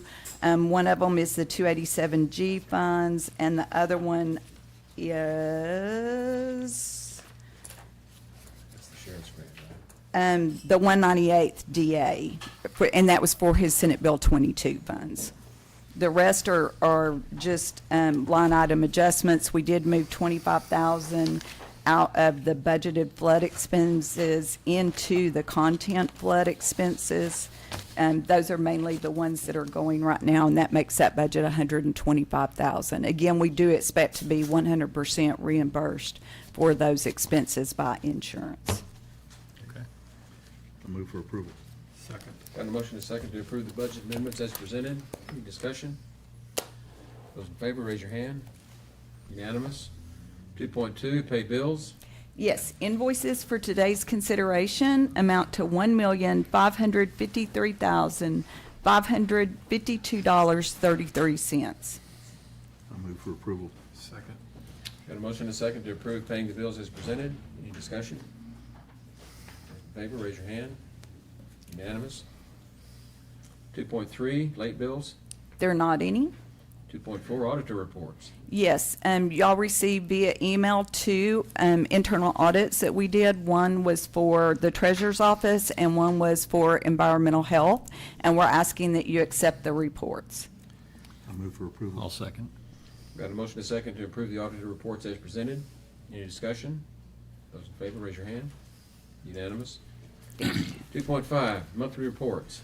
For July 2026, County Auditor's Office, County Auditor Tanya Shelton, Justice of the Peace, Judge Mitzi French, Precinct 1, Environmental Health, OSSF, Director Ashley Batters, County Treasurer's Office, County Treasurer Tracy Sullivan, Environmental Health and Animal Control, Director Reagan Gibbons, County Clerk's Office, County Clerk Nadine Alford, County Treasurer's Office, Tracy Sullivan, quarterly reports. I move for approval. Second. Got a motion and a second to approve the monthly reports as presented. Any discussion? Those in favor, raise your hand. Unanimous. 2.6, court orders. Been some time since we had approved court orders. I went back to July 13th, July 22nd, July 27th, and August the 10th, and reviewed a total of 73 orders. This stack right here. And they all seem to be in order, and I would file, I move that they be approved as presented. Second. Got a motion and a second. Any discussion? Those in favor? Unanimous. And with that, we move down to the information agenda. 3.1 are status reports from department heads. I don't see any hands up. 3.2, status reports from elected officials. I know it's been a long agenda. I'll make this quick. I just want to thank Captain Gage over there and my 24 deputies that assisted 2 Saturdays ago. I know the judge was there and Commissioner Jones was there. The memorial service we attended. We provided safety and security for between the neighborhood of 1,400 and 1,500 people at 3 different locations, primarily at Shriner. He prepared for a month for this, went off flawless. We got a lot of compliments from the family and public, but unless y'all want to add to it, I'm just really proud of my office. No, I think y'all did an awesome job. Thank you. Very professional. Well, the only thing I would note, it's the first time I've seen Sergeant Monroe in a suit since he got married. He did look pretty good. Yeah, he did. Looked like an attorney. But thank you. Okay, 3.3, commissioners' comments and status reports from liaison commissioners. Well, as y'all can tell, we're still working hard on the flood. A lot of things going on, a lot of road and bridge stuff. K-Loop, we hope in about 2 more weeks we'll have it ready to open up. That's been a year-long process. Without a doubt. We negotiated that by doing the bridge shift under the 2025 flood and the ingress and egress under the category B for the 26 flood. So that was removed from the contract so we could throw that into the 26 because it had done more damage than what we had had previously. But with that being said, it should be opened up in a couple more weeks now. And they've been out there working actively on it. We got about 5 more bridges that we've got brush and debris that we've got to get stuff removed from. We're gonna need to do that sooner than later. Depends on how this contract works with the other folks. We might end up having to get that pulled off. If we have another flood right now, you've already got One of the bridges she sent me the other day that's got trees standing up next to it. Lane. Valley. Yeah, Lane Valley. Yeah, and so Please cut those. we've got to get that, yeah, we got to get that taken. I actually thought the trees were growing in the river from the first looks picture like- she had there. That's She had to right. send another picture that showed that they were separate. Yeah. So that's gonna take priority on some stuff. We gotta get that done. We can't afford to lose all that guardrail they just put back in place. But everything is working well. The flood siren system, Noel was able to meet for the first time with Waterway Engineering, and I think they've got a good plan going forward, so we'll be able to give y'all, probably get Noel to start giving y'all regular updates on that as we progress. Get the last two sirens yet? Nope, not yet. Still waiting on right away Okay. approval, signing, Yeah. and we're good to go. Burn ban's still lifted for precinct 2, although it's getting awful dry with all this heat, so we'll be looking real close at that this week. The river, it's sure been a popular place because of the heat, I suppose, but especially down Center Point at Lions Park. People have been there every day, and you know, what's becoming painfully obvious is that we need some serious restoration for that park. After both the July 4th flood and the July 16th flood, it's been hit real hard, and you know, we do have a group that's supposed to be working on Lions Park restoration, and nothing has happened yet. So I'm not sure where that's at and at what point the county will get back involved. And I guess some of it has to do with the FEMA funding from 2025. So. There was an update, I'm sorry to interrupt you, there was an update at the last meeting, and they said they were working with it. Yeah, but it wasn't really an update. It just said they would in the future come and give us an update. But the bottom line is, nothing's really happening. And I had a church group that approached me. They're pushing real hard to get at least the basketball court reinstalled. I mean, we put, the slab's fine down there. You know, you could put basketball hoops up for about $1,000. So we ought to at least go ahead and do something like that. And then the other big one that just came to my attention is that the boat ramp, the end of it is gone. Boat ramp? At Lions Park. Lions Park? There's a small little boat ramp there, and basically. That's gonna be hard to fix. Yeah, well, we can get creative. We'll see. Anyway, the problem is the end of it's gone, so if you were to put anything of any kind of size in there, the trailer, the wheels would, before the boat gets in the water, the wheels would fall off the end of the So have we ramp. blocked use of it? Sorry? Have we blocked it? Yes, that much has been done. Good. You know, there was some suggestion that we just dump a bunch of the gravel that we have in there, but that's not a good suggestion. That's a variable. Yeah, and of course it won't stay. So, just saying, we need to take a closer look at the park. Just trying to drive a vehicle in there, it's so darn rough. We at least need to grade it. And TxDOT, here's some good news. TxDOT is progressing the installation of a crosswalk in Center Point on Kelly Street and 480. That's something that this court considered almost 2 years ago, and we agreed to it. And of course, it's just a standard TxDOT crosswalk. It's not the creative crosswalks, colorful stuff that Governor Abbott said you couldn't do. So it's just a crosswalk. They still have to put signs, and I think there'll be some flashing lights up. But to take it a couple steps further, which I think is great, I'm really liking our new area engineer, Roberto Madrigal. He's going to put some rumble strips on the road as it transitions from 40 miles per hour to 30 coming up the hill into the Center Point area. So, you know, I've got nothing but requests over the last couple of years, 3 years, from people to try to slow traffic down. Well, between the crosswalk and the rumble strips, I think that'll do it. And then the other issue is parking. They're going to paint where it's no parking on the corner. I mean, by law, you're not allowed to park within 20 foot of an intersection, but people do, right in front of Zanzibar Tavern, for example, and then there's another winery shop. But anyway, hopefully when TxDOT is done, probably within the next couple weeks, we'll be much safer there. Parking continues to be a major issue in Center Point. That's what creates all the pedestrian traffic, but we now have about 20 spaces or so at the historic park that people can use. and we improved those spaces with gravel from the river that's been harvested. And Steve Dramala has volunteered to donate about 15 of those concrete parking bumpers, so that'll help us to kind of control where vehicles do park. I've been working with Annie's Helping Hands to clear the gravel that's deposited just downstream of Lions Park.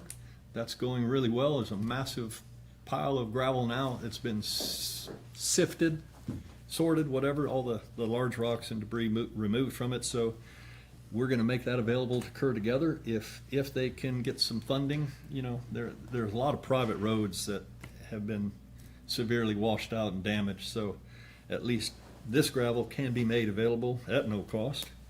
But of course, there is a cost to getting trucks in and delivering it and spreading it and all that. So Kerr Together is now going to take over that operation, or has. And I hope that they'll be able to find some funding, because there's a huge need in Kerr County, throughout the county, for private roads. You know, we're very focused on county roads, rightfully so, but boy, do these people need some help. So I had a list of about 60 roads requests, and all that's now with Kerr Together. Fortunately, a couple companies that were involved got some of the roads done, and I'm grateful to Armor Excavating, TNT Services, and McDermott Construction for the work that they did do. Now I just hope that Kerr Together will be able to find some funding. Flat Rock Park, we're starting to look for replacements, so if anybody out there from the public wants to help, you know, our playground was completely washed away, and we need a new playground. That was donated previously by Woodman Life, and we had a beautiful, and it's totally gone. There's not even pieces of it sticking up. And then the beautiful memorial oak tree, the red oak, that was donated by Mosty Nurseries. It was washed away. The stones that commemorate it are there, but the tree itself is gone. And I did talk to Mosty Nurseries, and you know, they suffered quite a bit of damage themselves. So right now they're not sure whether they're going to replace it or not. But certainly, if there's anybody out there that wants to cover the cost of a tree, it's about $1,200. So, and I do think, you know, we need to show that park is a beautiful park in the first place, and it was really looking good before the 16th. And it's kind of like the cross. That cross was removed. It's back in mineral wells. It's got a lot of repair work to be done, but our plan is to put it back in. It's a symbol of, well, our faith and in Kerr County's resilience. And we will recover from this, and we'll get Flat Rock Park back to shape too. That's all. All right. For Precinct 3, been busy with volunteer coordination through Kerr Together. And I should state, there have been some other schools that have been involved already, and I acknowledge that. Thank you, Bubba. But there's certainly more work to do. You know, there's a lot of other volunteer organizations. So for my fellow commissioners, I would ask, be involved and push a little bit from your school districts to get them involved. There's a point of contact as they're standing up an organization in Kerr Together through Clint Morris, which is wonderful. I sat down and talked with them about what they're doing. They understand that the BOADs are gone. Team Rubicon gone. Samaritan's Purse is gone. So they're really needing volunteer help. The first target that we have out west in our precinct is going to be a river ranch. We're going to go out there and help do a lot of the demo and cleanup. And I'm looking forward to do that with Comfort ISD. And I'll have a meeting requested with Centerpoint ISD, and I'll tie you in on that one later as we try to get help from them on certain needs that we have within the community and fostering young people to volunteer in that effort. Fire conditions, definitely watching, and been in contact. We'll probably have to put the burn ban back into effect, but we'll work that with our volunteer chiefs. Bridges opening have been wonderful. Did that green ribbon cutting on one of the bridges, especially Homelius and Ehlers Bridge. And just the cost alone on the budget adjustment request, I just saw came in for Amelia's at $285,500. So I thank the county for paying for that, and I thank J3 and Road and Bridge for doing it very, very quickly. Just wonderful, and while that does look like a considerable amount of money, if you look at the amount of work that we did and the amount of time, pretty spectacular. I support the river property cleanup that is going on, and I thank those that have been involved in that. And I love the fact that we're not touching the woody debris right now, because you know my recommendation still is that it should go on all that gravel bank and turn into soil eventually. That is the goal, and it's going to take a long time. So I hope that it would happen like in a year for this winter. That's not the case. It takes a lot longer, as I've been advised, for all that woody debris to turn into soil, to put grass back, to put trees back. But that's a start. So please, I encourage those that are listening to do that. There were two different documentaries moved. I got a chance to see both of them. Documentary that covers Ingram up from last year is River of Angels. It is spectacular. They hope that it'll be available for public release after it's made it through the documentary circuit, which is ongoing right now. The second one is Strength and Renewal, made about Centerpoint and Comfort and on up. Also spectacular that people did that, and it's also in the competitive market for documentaries, and I hope that it could be released. When I look at both of them, it's easy to get siloed in your individual precinct or your individual county or your individual home by what you saw. But when you get a documentary that's done that covers so much, it's really illuminating. And I'll tell you, I think I had it wrong a little bit out west until I saw that documentary, River of Angels, especially what some property owners did. And I don't want to go into detail on that, but it was just a wonderful documentary. So hopefully that can get on YouTube and we can all watch it. Highly recommend it. Thank you. All right, it's been a long day. I'll keep it short. I was going to cover Cade Loop, but couldn't have done it any better than what Tom did. It's a blessing that we finally got people activity going on out there. Homilius, about day 2 or 3 of the flood, Tom and I gave Kelly the go-ahead, get J3 and get going on it under those conditions.